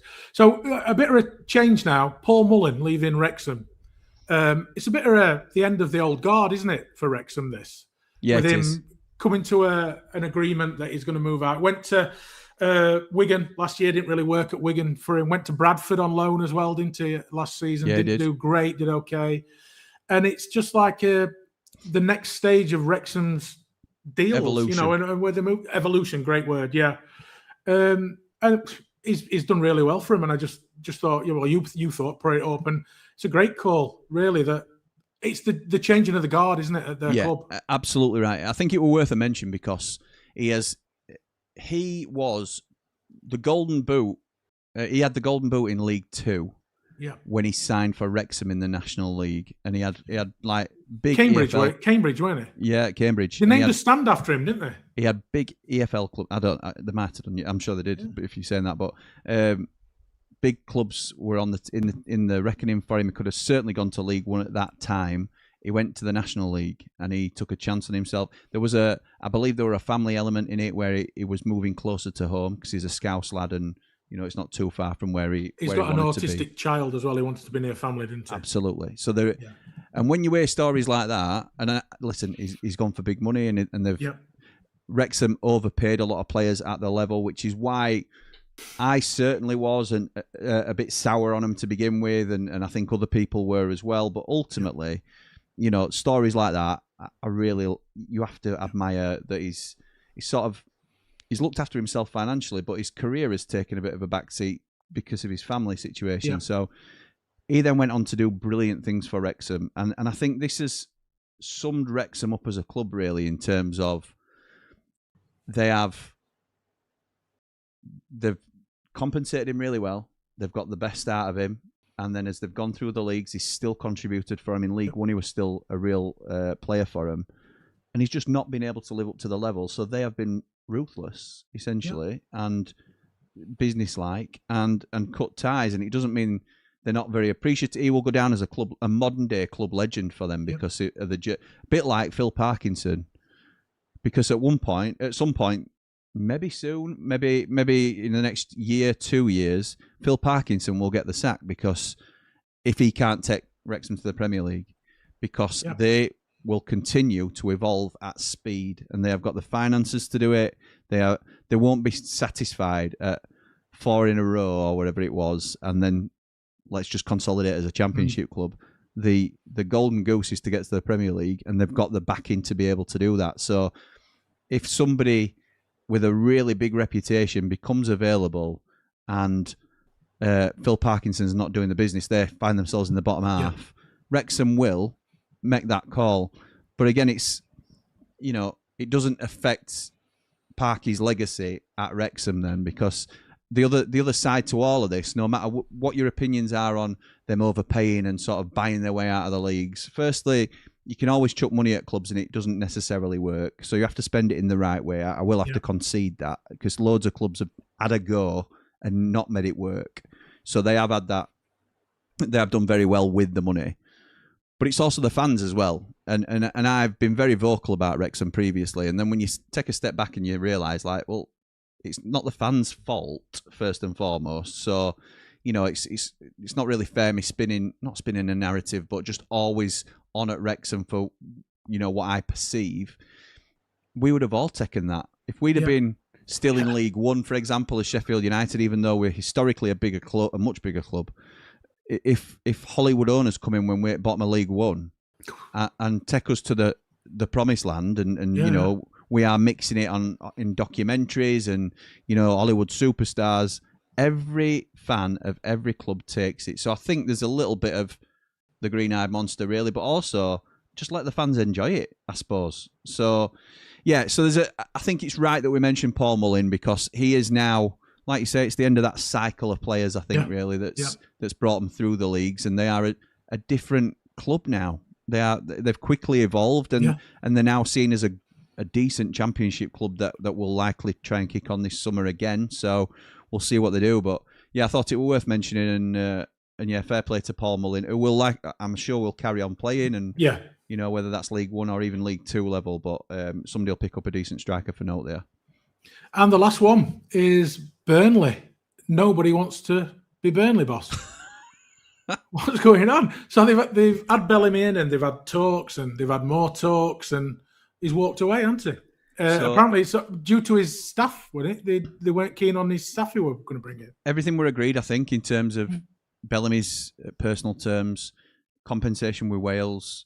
He had 2 years left on his deal with Wales. He has got 2 years left on his deal with Wales, and everything was sorted. And then it came to we know nowadays that you're not just getting a head coach, you're getting his team. You know, if you get Chris Wilder, you get, in times gone by, you get Alan Neil and Matt, and Matt Prestridge, me. Because that's how they come. They come in as a squad themselves of a backroom staff. Certainly at least 2 or 3 of them usually. Well, they've, for whatever reason, whether they've not been able to meet those demands, or whether Burnley have said, no, you're sticking with what's here, or I don't know what the reasons are, they've not been able to come to terms with it. And Bellamy said, well, if you're not offering my team what I need you to do, then I'm not coming. And Bellamy has gone back to Wales. Yep. Then they've offered it to Tommy Elphick. Yep. Or they've certainly wanted to have discussions with Tommy Elphick about the position. And it looks like he is knocking them back to go and be assistant to Iraola at Liverpool. Now, that is no small gig, by the way. So I don't think it looks great for Burnley that somebody's turning down the top job to go and be an assistant manager. But it is Liverpool we're talking about here. Yeah. It's not he's not going to Everton to be, and apologies because it's a Liverpool Everton comparison, but it's not like just a small promotion from Bournemouth to, you know, whoever you want to name as a, you know, Brentford or whatever it might be. This is a huge move for him. So I don't think what it is for Burnley is another blow in not getting a manager in and not starting up, because not a lot of people are moving in the transfer market at the moment. We understand that, but you need somebody to be able to help steer the ship. You can't start bringing in 3, 4, 5 players, then bring a manager in who don't fancy any of them. We did that last season. On last day, we sacked Ruben Sayers, who just signed 8 players, and Chris Wilder's walked in and had to manage those players. He won't say this, but I would assume he's looked at some of those players and said, what the hell have I got here? Yeah. So, and we've seen that because some of them aren't here anymore. So it's interesting times for Burnley, who I think come down in a strong position in terms of the quality of the squad. Obviously, Jadon Anthony's negotiating to move away. I think they'll lose Esteve as well. Esteve, yeah. But if they can keep hold of that nucleus of a squad, they are always a quiet contender. They've always finished really strongly in the Championship in recent years and got promoted. So they would be a favourite if they could have a bit of stability, but they haven't at the minute, have they, pal? And I can't see anybody else who's being linked there at the moment. So, Rob we'll Edwards have to wait and and see. Steve... he was being lined up for Wales as well. So to take over at Wales. But, good luck, Burnley, if you get Rob Edwards. Steve Cooper. Steve Cooper. Yeah, I did see that link. I saw that earlier. Yeah. Do you know what I think? Rob Edwards, I think he's a shoe-in at Wrexham at some point. Yeah, I can see that. I think he's an absolute shoe-in. So, but again, it's Parky's job to lose, isn't it? Mate, I know we're at the end before we talk about the thing that... Well, there's one more. I'll do one more. Okay. I'll do one more before we go to the one that... Yeah. So, Blades have been linked with a player. Ooh. So, everybody who says we haven't been linked yet, we've been linked with a player. Yes, we have, yeah. And it's a centre-half, and he's called Max Elaine, and he's from Man City. And he was at Watford, I think, last season, wasn't he? He was at Watford. And did well. So, Did very well. Young centre-half. Yeah. Whenever I saw him, looked really good, and came back. I think Man City recalled him. Yeah, he had a shocker on his debut, didn't he? But they threw him in. It's Man City, isn't it? This is a game of levels, so that doesn't concern me, to be honest. It's more, no, not me at all. No, it's more that they saw enough in him to call him back first and foremost. But he also had a really good half a season in Championship, so I'd be quite excited about this. We've got good links with Man City, we know that, so I think it wouldn't surprise me if there's legs in this one. We need a centre half, undoubtedly. So I'm excited. I don't want it to be at the expense of Harry Souttar. I know people keep circling back to why do we always go back to old players. I don't know many Blades that I know say 50% of them get fed up with us mentioning old blades who used to be here, let's have some new targets, I'll struggle to find 2 or 3% that would say, I agree. I'm not having Harry Souttar. What's he all about? So there are some that are worth going back in for and keeping in the cycle, aren't there? I can understand the Phillips discourse and stuff like that, and where people are, we shouldn't bring him back, or we should sell him, or we shouldn't do this. But Harry Souttar, I think, was almost universally, because of he were outstanding for us, mate. So he changed our defence. He changed our defence. He had a presence about him, didn't he? That just changed us completely. Leadership he was a leader at that back. And to be fair, Jim, you need 4 centre halves in a team. Yeah, you do. We've got 2, and they both didn't pull up trees last season. No, so there's room for both. And I'd say we've only got one starter, really, haven't we? That we've still yet to see the full potential from. So we need a really strong centre half, and we need a centre half to push at least. So. I'm excited with some of the things that I like that Elaine as a I don't know what she's like, Elaine, but she's it could be good. Right, let's finish off these comments before we talk about the Brooksy deal. Then let's have a look. His Ramble blocks. That's where I was. What colour are Jebo's boots? Says Bobby. I think that's because we're having a little go at Jebo, and all coloured boots don't go down well on this channel. We are interested in an ex-Blade, but it's not Jebison, thankfully. Oh, that'd be interesting to know, John. I don't know who that could be. Slater, perhaps, says Papa Blade. Yeah, Regan Slater's a good player. Yes. In the Championship. I'm going to say at the level then. In the Championship, he had a very good season for Hull last year. Again, it's it's a bit Dan Neely. It's good signing. Yeah. It's not a yes. It's a nice. So they've not offered him a new deal though. They've just hit the 1-year extension. They have. They have. Yeah. And they have to sell somebody, don't they? So if there might be some deals to be done with Hull before the end of the month. They've only got 3 days. They've got to get rid of some money, haven't they? That's true. Hi lads, hope you're both okay. Says Scott. Said the other day, if we'd have made 2 to 3 signings, I don't think Brooks would have stung as much. Good lad, but replaceable. Do you both think our first? Who do you both think our first 2 in are up all the Rambles? If you'd have asked me yesterday, I'd have said Calvin Phillips loving first suit door. I'm not quite sure whether that's going to be the case. We'll see. I hope it is, but I think we're never quite sure of these things, are we? Which is why, Lee, I've made the mistake before of being online and saying way too much, and obviously I'm hinting at different stuff here and indirectly, and I don't mean to be, I'm not trying to be cocky or funny about it or anything like that, but I don't want to put my name to anything because some things are done, pen in hand, just about to hold the shirt up, and then somebody can nab the shirt out of your hand. So Illiman and Dye, for example. Illiman and Dye, a prime example. Gus Hamer, mate. There's no 2 ways about it. Gus Hamer was signing for Leeds United, and it, for different reasons, it just did not happen.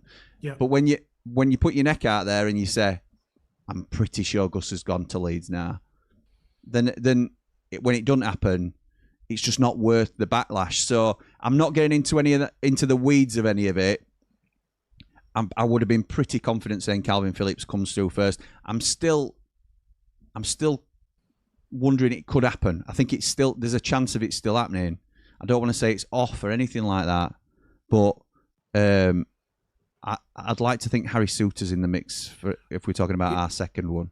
Number 1, he'd be my first choice. He'd be my first choice to come through door. What I would say on the Phillips deal, there are so many things that could go wrong with the Phillips deal. For it to go right would be amazing because of the money that we don't know what we're paying him, what we're being asked for a loan fee, what our budget is. We don't know if he's clear of injury, if he's okay.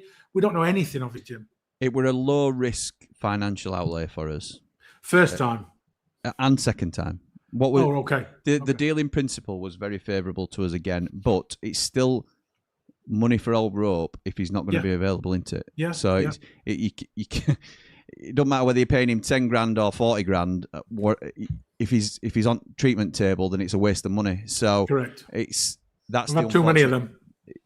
And the best ability, as we always say, thanks to Prince Abdullah for the saying, is availability. So we'll wait and see what happens with that. But I think from what I understand, let's be cards on the table, I think it's a bit of a stumbling block Van Blade says, Jebo started behaving like a Prem footballer long before his ability and status matched it. Nailed on. His ability never has. I think he's got a long way ahead of himself, and he stopped developing where he needed to. Compare that to Asula, and he's pretty grounded, respectful, and has had a far better trajectory. Well said, And one's mate. still an international footballer, and one's got dropped by his international football team. You can take your pick which way around it is. It's the fact. It is true. It is true. It's a fact.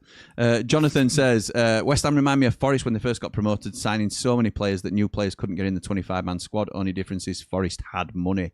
That's right. West Ham are working off reputation, aren't they? Rather than actual cold hard cash that they actually And Forest are going to have a lot more money soon as well, aren't they? Oh, my word. Yes, I could see Hackney being a target for them.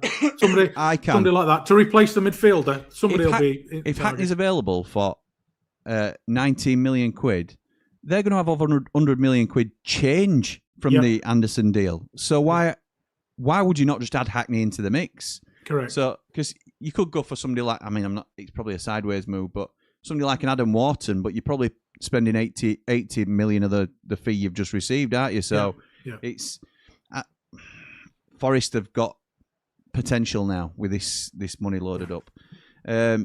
Please take a second to hit the like button, says Ian. It costs nothing. Show your appreciation for the boys' research and time. Yeah, even I researched some of this tonight. So, thank you, Ian. I appreciate that. Bob from Fight Club sung that. No, that's not where we're going with it. Evening Both says, Alex, hope you're both keeping well. Are you confident we bring players in of a sufficient quality to keep us competitive? Yes, it's a two-part question, but yes to the first part, mate. Don't like to be negative, but these owners need to do something to bring positivity back. Made so many mistakes and feel some fans might be at the end of their patience. Yes. Right there. Alex, you're speaking for probably a significant portion of Blades. So it's, Lee's nodding away with everything you're saying there. So don't worry about it. You're not on your own. It's not like, I feel bad because I want these owners to do something. No, a lot of Blades feel like that. Yeah, Don says, you took the words right out of my mouth. Was by Meatloaf. Correct. It was. Reyes Cleary looks a very good player, says John. Yes, he does in the bits that we've seen him. Yeah. Love Cal.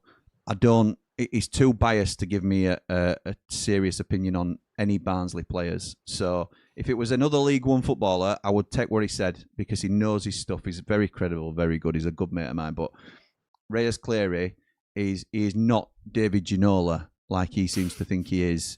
So I can't judge it sensibly. So I've got a very, very biased Barnsley fan that's telling me he's brilliant because he wants 7 million for him, and the rest of it I'm seeing from bits I've picked up, that I like, but again I can't say for sure. It's how much do you want to go in, Jonathan? Because we have got to be so careful with our finances. Saw him at the Liverpool game, didn't we? And he looked good against Liverpool. That's the one time we've seen him. Yeah, properly. Yeah, it is. Yeah. Scott says, Jimmy hinting that Phillips' deal has hit a stumbling block. In other words, he's injured and out for 8 to 12 weeks. Read into it how you like, Scott. Read into it how you like, pal. John says, would like Galbraith at Blues. Sounds like Swansea want near 10 mil for him, which seems mad. It does seem mad, but that'll come down. That'll come down. They've obviously set a high bar. Thing is, like Lee says, they'll sell Vipotnik as well, so they might not need to sell. So they might feel like they're in a strong bargaining. Do you know who's been linked with Vipotnik? Because we did it the other week, didn't we? West Ham have been linked with Vipotnik. Unbelievable, mate. Tarn, better than Blades, says Thorpe Harvey. We'll see. Do you think the Blades should loan McAtee, says Hilm somebody? No. Not for me. No. Not for me. I think he's a fantastic footballer. I would. It don't fit what we want at the moment. Luxury player. That's what I'd say. Luxury signing. He's not one of these that's going to track back and win you the ball and do the hard yards. He's one that will pick the ball up on the halfway line, beat a man, do something brilliant, and put it into the top corner every 5 games. Yeah. But he's not. I don't think he's really he had a very good second season for us, so I don't want to do him dirty at all. But I don't think he's quite what we need at the moment, to be honest. If we lost Gus and we needed a 10, I would say yes, but I wouldn't waste the loan on him. Do we And it need would a 10? and it would only ever be a loan, wouldn't it? Do we need a 10? No. No, we don't. Callum O'Hare. Oh, 100%. But Cal's a different type of 10, isn't he? Yes. It's a different type of 10 to Gus, is a different type of 10 to what McAtee would be. BFC says the coaches he wanted were already in jobs and didn't want to move, apparently. Okay. It seems backwards from the beginning then, doesn't it? Yeah, it does, yeah. John says Elphick knocked Bristol City back before they signed the manager as well. Yes, he did. So it looks like the Liverpool talk's been ongoing for a while. He might not be ready, Jim. He might not feel he's ready. Yeah, possibly. Obviously highly thought of, though, with these big moves to decent clubs for a first job. Burnley linked to Rob Edwards and Steve Cooper, who Wales were looking at to replace Bellamy. Yeah, I've seen that, John. How can we be 2 months plus on from Parker and still be nowhere near having a manager? No connection to the club anymore, etc. Bad times at the minute. Could be a Leicester, not before long. I was perplexed as to why you sacked Parker when you did. I wouldn't have been surprised if you'd have sacked him mid-season. Yeah. But to sack him after you've been relegated, I don't understand it, because he would have you'd be in such a stronger position now to even have him there, wouldn't you? I know fans fall out of love with managers and it sours to a degree, and you might not love the football that he plays or even the connection itself, but his success at the level speaks for itself, and at least let him have a go at championship level if you've no plan B, which it doesn't appear that you've got a plan B at the minute. Sarah says, evening lads. Dave Oxley says, hi Jimmy, hope you're well. Would like to get this Phillips deal done this week. Heard we're in for Kozia Dewberry on loan. Would be a great replacement for Brooks. Up the Blades, up the Ramble. Would love that as a signing. I think that's a really exciting potential. Being linked with West Ham. Shock. I saw that as well. Paul, we've let him go, but his replacement could be promising. Any more rumours on Clark? Yeah, my rumour would be don't get excited about Jack Clark coming to Sheffield United. I think it's a step too far for us, to be honest. They've got a new manager as well, so even if Clark was going to be available under McKenna, I'm sure Gary O'Neill would like one of their most prolific players from last season. He'd certainly like to even have a look at him. Yeah. And if I'm honest, G, and if he's going to come out, it won't be to a non-parachute team, I don't think, in the Championship. I think it's got somebody like Wolves or Burnley or West Ham or even Southampton, somebody like that that's going to fork out big money for him. Keshi Anderson looked brilliant for us in League One. Exactly. And he's a poor player. Papa Blade says, is Gyro still available and would he come if the Phillips deal is off due to injury? Or should we just move on if he can't play 90 minutes either? Fair call. I can't. Gyro is a classy footballer. I wouldn't see this as a custard pie moment if we went back and offered Gyro something because we've missed out on a target. I think we were very surprised we didn't take the deal in the first place. Weren't we? A lot of Blades were. That was the one name that jumped out at us all. Yeah, really. Well, you did a show. You did a show on it because when it came out, we weren't taking it. It was such a shock. He's just a classy player. He made us better when he played, and his availability is questionable, and how robust he is certainly questionable. It's not stuff that can't be worked on. So let's see what happens. Maybe that's a conversation that's being had. Evening, Jim. Hope you're well. Would you take Dan James? A Leeds fan must ask me this every stream, right? Yep. Yes, all day, all day long. We're getting nowhere near him on a permanent deal. We haven't got any money to offer yet, and we won't be able to match his wages. But if he's available on loan, then sign me up. BFC says exactly what all fans said. Should have been done around Christmas to give us any hope of survival. When the season's finished, should have kept him, but turned toxic when he started on fans. Think after that chairman had no choice. Otherwise, I think he would have kept him. Yeah, Alan Pace. I'd be interested to see what Burnley fans think of Alan Pace because he was heavily linked with Sheffield United before he took over at Burnley. He was in preliminary talks with Prince Abdullah, I believe. So, let us know because I think it started off great and obviously you've had a promotion under him. And then I think that's become a little bit under fire, hasn't it, recently? My bad, Jim says, Rye. I'm hearing he could be made available for loan. That's why. Mate, don't worry about I don't mind you asking questions that have been asked by other people. No problem at all. I'd rather you asked if you don't know anyway or ask again. I might change my mind, to be honest. Somebody might ask tomorrow and I might say, no, actually, I don't fancy him anymore. If he's being made available for loan, can you let him know that would be interested, please? You're absolutely right. Absolutely right. If he's available, mate, we're all over it. Yeah. Done it, mate. Got to end at comments. I think there's one name that we haven't quite got to, isn't there? Even though we've been on an hour and 35 minutes. Yeah, it's Andre Brooks, isn't it? A shock when it come, sort of.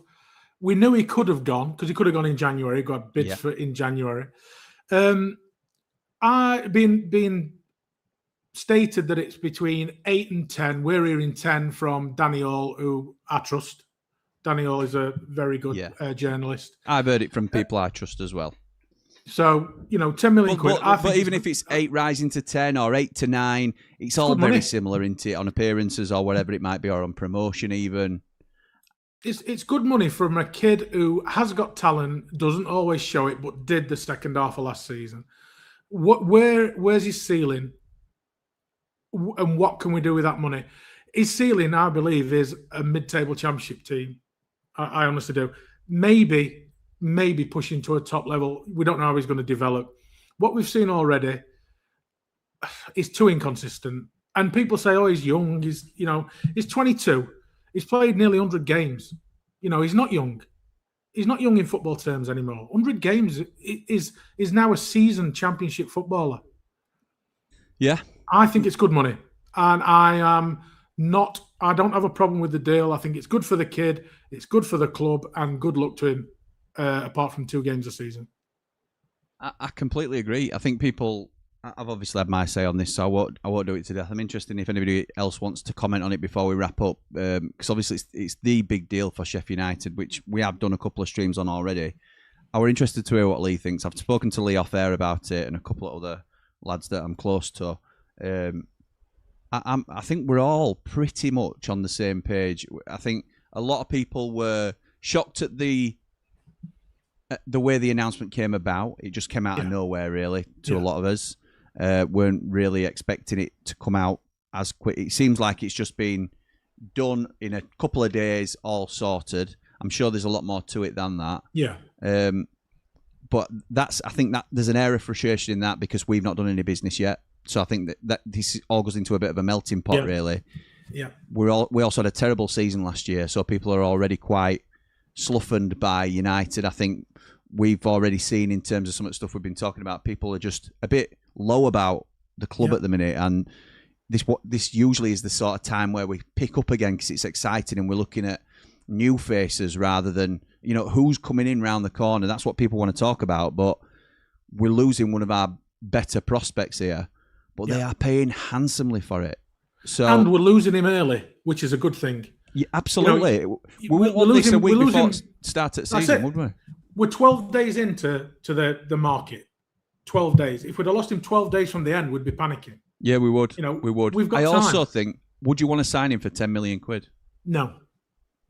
I'd probably give 4 million for him, 3 or 4 million tops. I think he's a good player, and I think there's a chance he could go on to become a 15 million pound player. There is a chance he can do that. I don't think he becomes a Premier League player. He might, by default, if Norwich have a good season. Norwich are going for it this year, and I think they'll be really strong. So I'm certainly not against like Norwich going up or anything like that. I think they have a chance this year. Very good manager, had a brilliant second half of season. He could end up in the Premier League with Norwich. But what I'm saying is I don't think he's... If somebody like... I'll tell you, the prime example would be Jack Clarke is a much better player. Yes, he is. And Jack Clarke has never made it at Premier League level.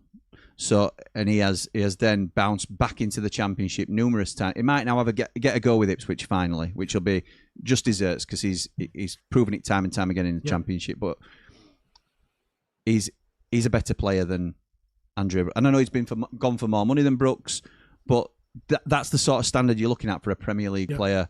So they're paying very good money for potential of what Brooks could become in the Championship, and I think it's a fair price, and I'm okay with the club accepting that price. I don't like to see us lose good players. I said that the other day.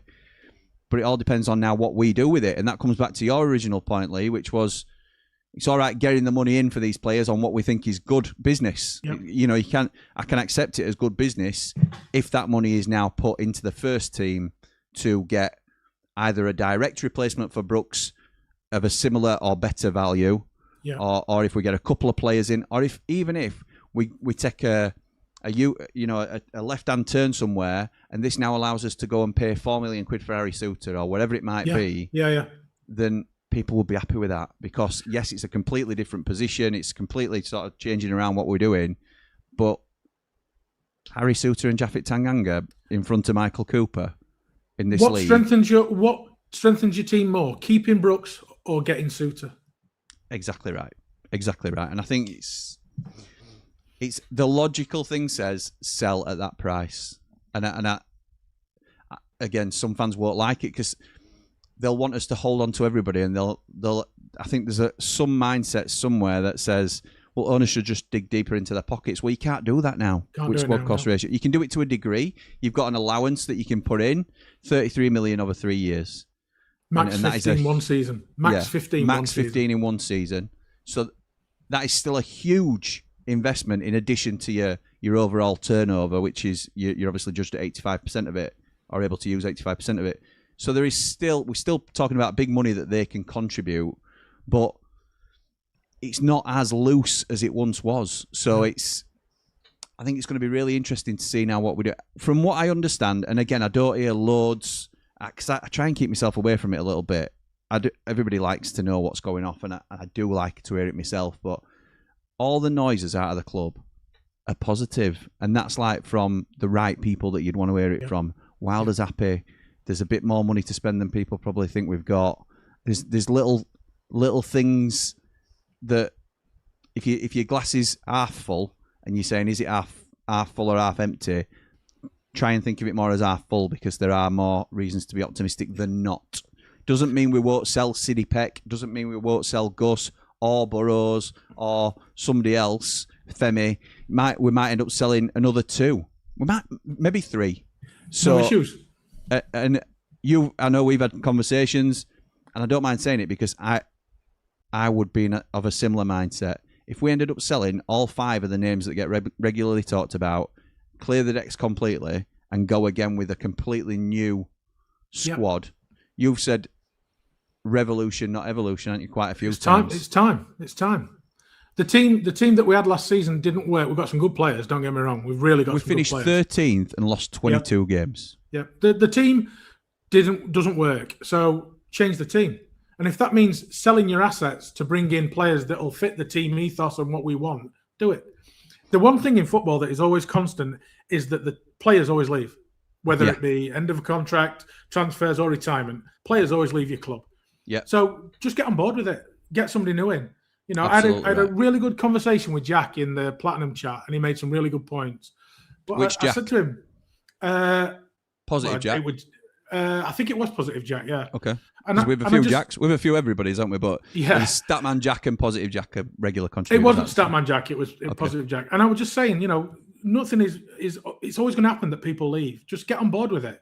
Get what you can and replace it. And I'm all for it. I'm all for it. I know it worries a lot of fans, but look back in our history, we've always done it, and we always will. Yeah. Just get on board. Absolutely right, mate. Well said. Right, let's get these last comments out of the way. Do you think we're moving too slow because other teams have had really good windows already, such as Southampton and Norwich? I think Norwich have started moving quickly and sort of making it big impressions. Teams are starting to move, but only really in the last few days, Gian. I'm not concerned that we're behind at the moment. I would expect things to start moving very soon, to be honest. Thanks, both. Can I just jump in? You know, we were talking about this 10 million for Brooks. What people have got to understand as well, that's not, say the owners say you can have the 10 million, Chris. That's not 10 million on transfer fees. That's for wages as well. This is what fans have got to understand. That's probably 6 million. That's a package. That's probably 6 million on transfer fees and 4 million in wages, or however it works. People have got to understand that is not just to be thrown at, get him in. It's to do with the package to get him in. Of course. So there's a lot more involved in it. Oh, yeah, absolutely, mate.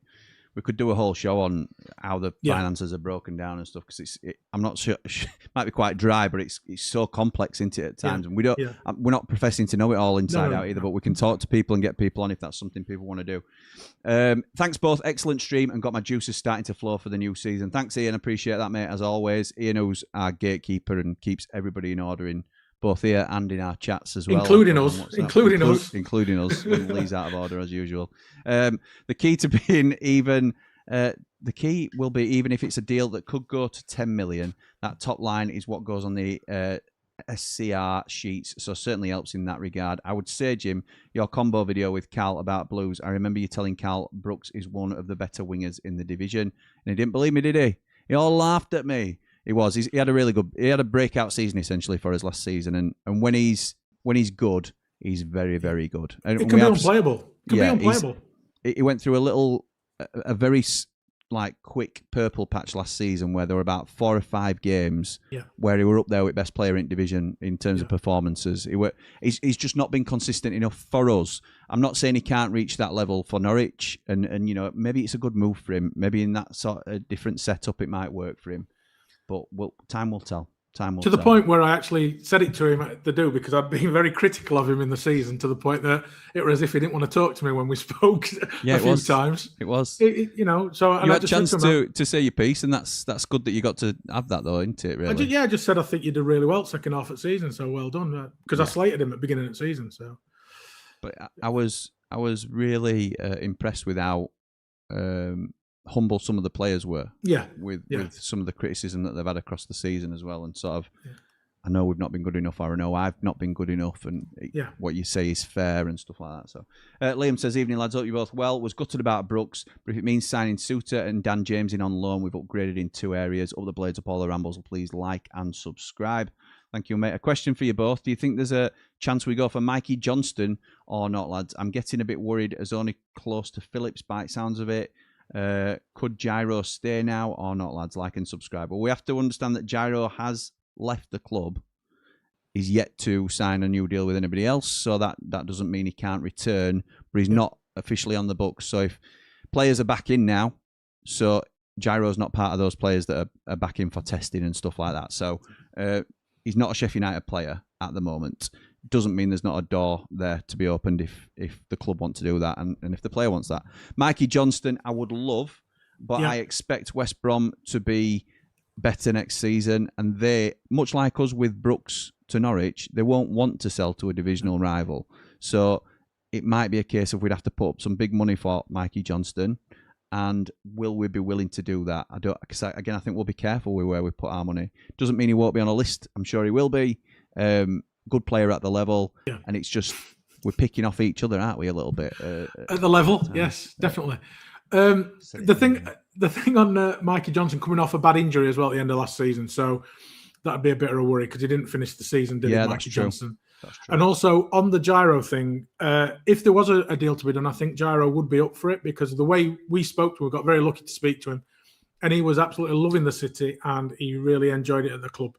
So it'd be very nice. Some right name drops coming in here, aren't there? No, but we were, and it was good. He was the most laid back man I've ever met in my life. I have never met a cooler footballer in all my life. Cooler person. Yeah. Just like his aura was cool and confident, weren't it? And the other thing I will say is, now that we're talking about interactions with Gyro, when we went to the sponsor event at United, because we sponsor, as a channel, we sponsored Bamford last season, and hopefully we're going to be able to do that again this season. Gyro was one of the first up and talking and chatting at different tables, really putting himself about, and talking to the young kids and giving his time, and he cared. Yeah. So again, he's not our player, so I don't want to get too far down the line with all that sort of stuff. But somebody that I were proud to have represent our football club. And would again if he came back. Yeah, me too, mate. Good player. Somebody's going to get a real player there, aren't they? Wherever he goes. Also, when considering the Brooks sale, don't forget that the new squad cost ratio position, players' values have and will go backwards. So in reality and context, it's an amazing deal. Yeah. There's certainly different ways of looking at it. We mentioned that in the last transfer talk about, we think that values will decrease of players. Yeah, they will, because like Reyes Cleary, if you've got a finite amount of money, nobody's going to take as big a chance on him. They won't drop 5 mil; they might drop 3 instead. And it's Barnsley have more chance of keeping him, but also if they need to sell, then the players' values are going to go down, like Lee says. Give Hamer a new deal, says Liam. That'll be up to Gus. Linked with Hull and Trabzonspor. And Fenerbahce as well again. And Fenerbahce is it as well. Okay, so but for me, he's 29. It's his last big deal. We're not going to give him that big deal. Nope. Sorry. So I can see him going. I can see him going to Hull. Can you? Yeah, I could see him going to Hull. Okay. He goes to Hull. He's their star man, isn't he? Oh, of course he is. Yeah. And next season in Championship. Yeah. Sorry, Hull fans. And people saying could be going to a 3 at the back. Thoughts? I don't think we will. I don't think if we had to put out a team tomorrow, Liam, I think we would probably play 3 at the back just because of the personnel that we've not got. But I think I would be shocked if Wilder's not wanting to stick with a 4-2-3-1, 4-4-2 sort of way that he's been going. How much is the deficit from the parachutes that we have to make, lads? I think between 30 and 35. We've heard 35. Yeah, 35. Owners need to stump up and put 15 million. And Liam's last comment of the night is, you may not be able to say, Jimmy, but is anyone close? I've been told that Ross Stewart has agreed terms. I hope it's true, pal. Up all the rambles, please like and subscribe. Let's get the Best Blades channel to 13k. Thank you, mate. Sorry late joining us. Been to a barbecue. Nice. We'll catch up later on. No problem, pal. Ross Stewart, I've not heard as being a done deal at United. We've said quite a few times now. Striker is not a market I think we'll be shopping in, if I'm honest, unless there are other parts moving in the background, which could be a Ty Campbell to so-and-so because he's not signed a new contract. Could be a Cannon Tom Cannon out somewhere, whether that's permanent or on loan. Ryan O'Neill might be getting a loan move somewhere. I'm not saying he is, but these are deals that could potentially... The one thing that any striker coming into our club will have to accept is that they're behind Patrick Bamford, because we're not going to spend the sort of money. We've too many positions to fill in the squad to go out and get what we would perceive to be a better striker than Patrick Bamford at the minute. So they've got to accept that they are going to come in as a finisher initially to come in and try and get 10, 15 minutes and take Bamford's spot, because we've only got one striker position. So the way we have been playing. So we'll wait and see. I would be surprised if Ross... I would love it if Ross Stewart were involved. I was just about to say that, But absolutely love it. But I don't think it's a realistic one for us at the moment in terms of what we're shopping for. Lee, thank you just on that one, for what we've heard, Liam, and I would like him here, I've heard Middlesbrough in talks with him. Makes too much sense, that. Makes way too much sense. They need a number 9 and he fits the bill ideally for him. So... Lee, I got a voicemail from Lee earlier today saying, not that many rumours, mate. I don't know if you want to have a look yourself and see if we can see out, but I've put a few bits together. He sent me a full document like he does every week because he's absolutely incredible. You're working it that you've done something though, aren't you? No, but I've done a little bit. I spent 10 minutes looking at what I could see and a few names that I'd heard. So I sent them across to Lee. He then tidied it all up again and sorted it all out. But the reason I raised that is because you said, I don't think we'll be on long at all tonight, mate, because, I'm going out and stuff. We're going to go early. I think this is just about on par with where we've been for everyone. Nearly 2 hours again. So, anyone I think we can ramble on. Like we've said, though, Jim, once they start coming in, and they are starting to roll now, we'll be able to just pick 3 or 4 and have a quick fly over the others, and then 3 or 4 and get into them. That's the intention. That's the idea, It won't happen. It won't happen.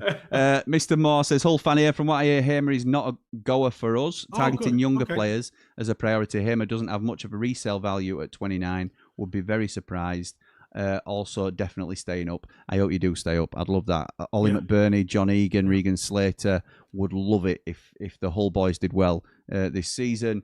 In terms of Hamer, no resale value. Never mind, not a lot of resale value. There's none, but very low initial fee. So it's not for a team that's going to get 150 million quid in the coffers to spend 6 or 7 of it on Gus Hamer is a decent deal. He improves your squad as it is now. It depends what level you're going to go for it. He's not a Premier League player for me. Even though he gets in Hull's starting 11, I don't think Gus is a Premier League player at this moment in time. So, the piece I read on Hamer, the piece about Trabzonspor, they were talking about 12 to 14 million euros, and I'm thinking, wow, that's overpriced. But yes, please. Yes, please. Yes, please. I think he's worth that now if he's got 3 years left on his deal. Yeah. If we get 6 million for him, I think we've done well. Yeah, me too. And John just finishes off by saying, great show, lads. Expect the market to really kick on off next week from the 1st. Yeah, me too, mate. I'm really Yeah. looking forward to it. We are back on the Jimmy Smith channel watching the England game tonight. It's myself and Dave the Nose. I'll then be back tomorrow with 3 Mardy Blades. It might be 2 Mardy Blades. It's definitely me in the mountain. Whether the Nose can join us or not is yet to be seen. But yeah, keep it Ramble. If you're not already subscribed to us over on our Jimmy Smith EFL channel that was formerly known as Ramble FC, but we are going to be fully focused on EFL content over there because, as you can tell, we love the Championship and that's what it's going to be focused around. But thank you to Lee for all his efforts tonight, as always. And thank you to you all for joining us. But for now, come on, you red and white wizards. Up the transfer window, Blades. Hey. Oh!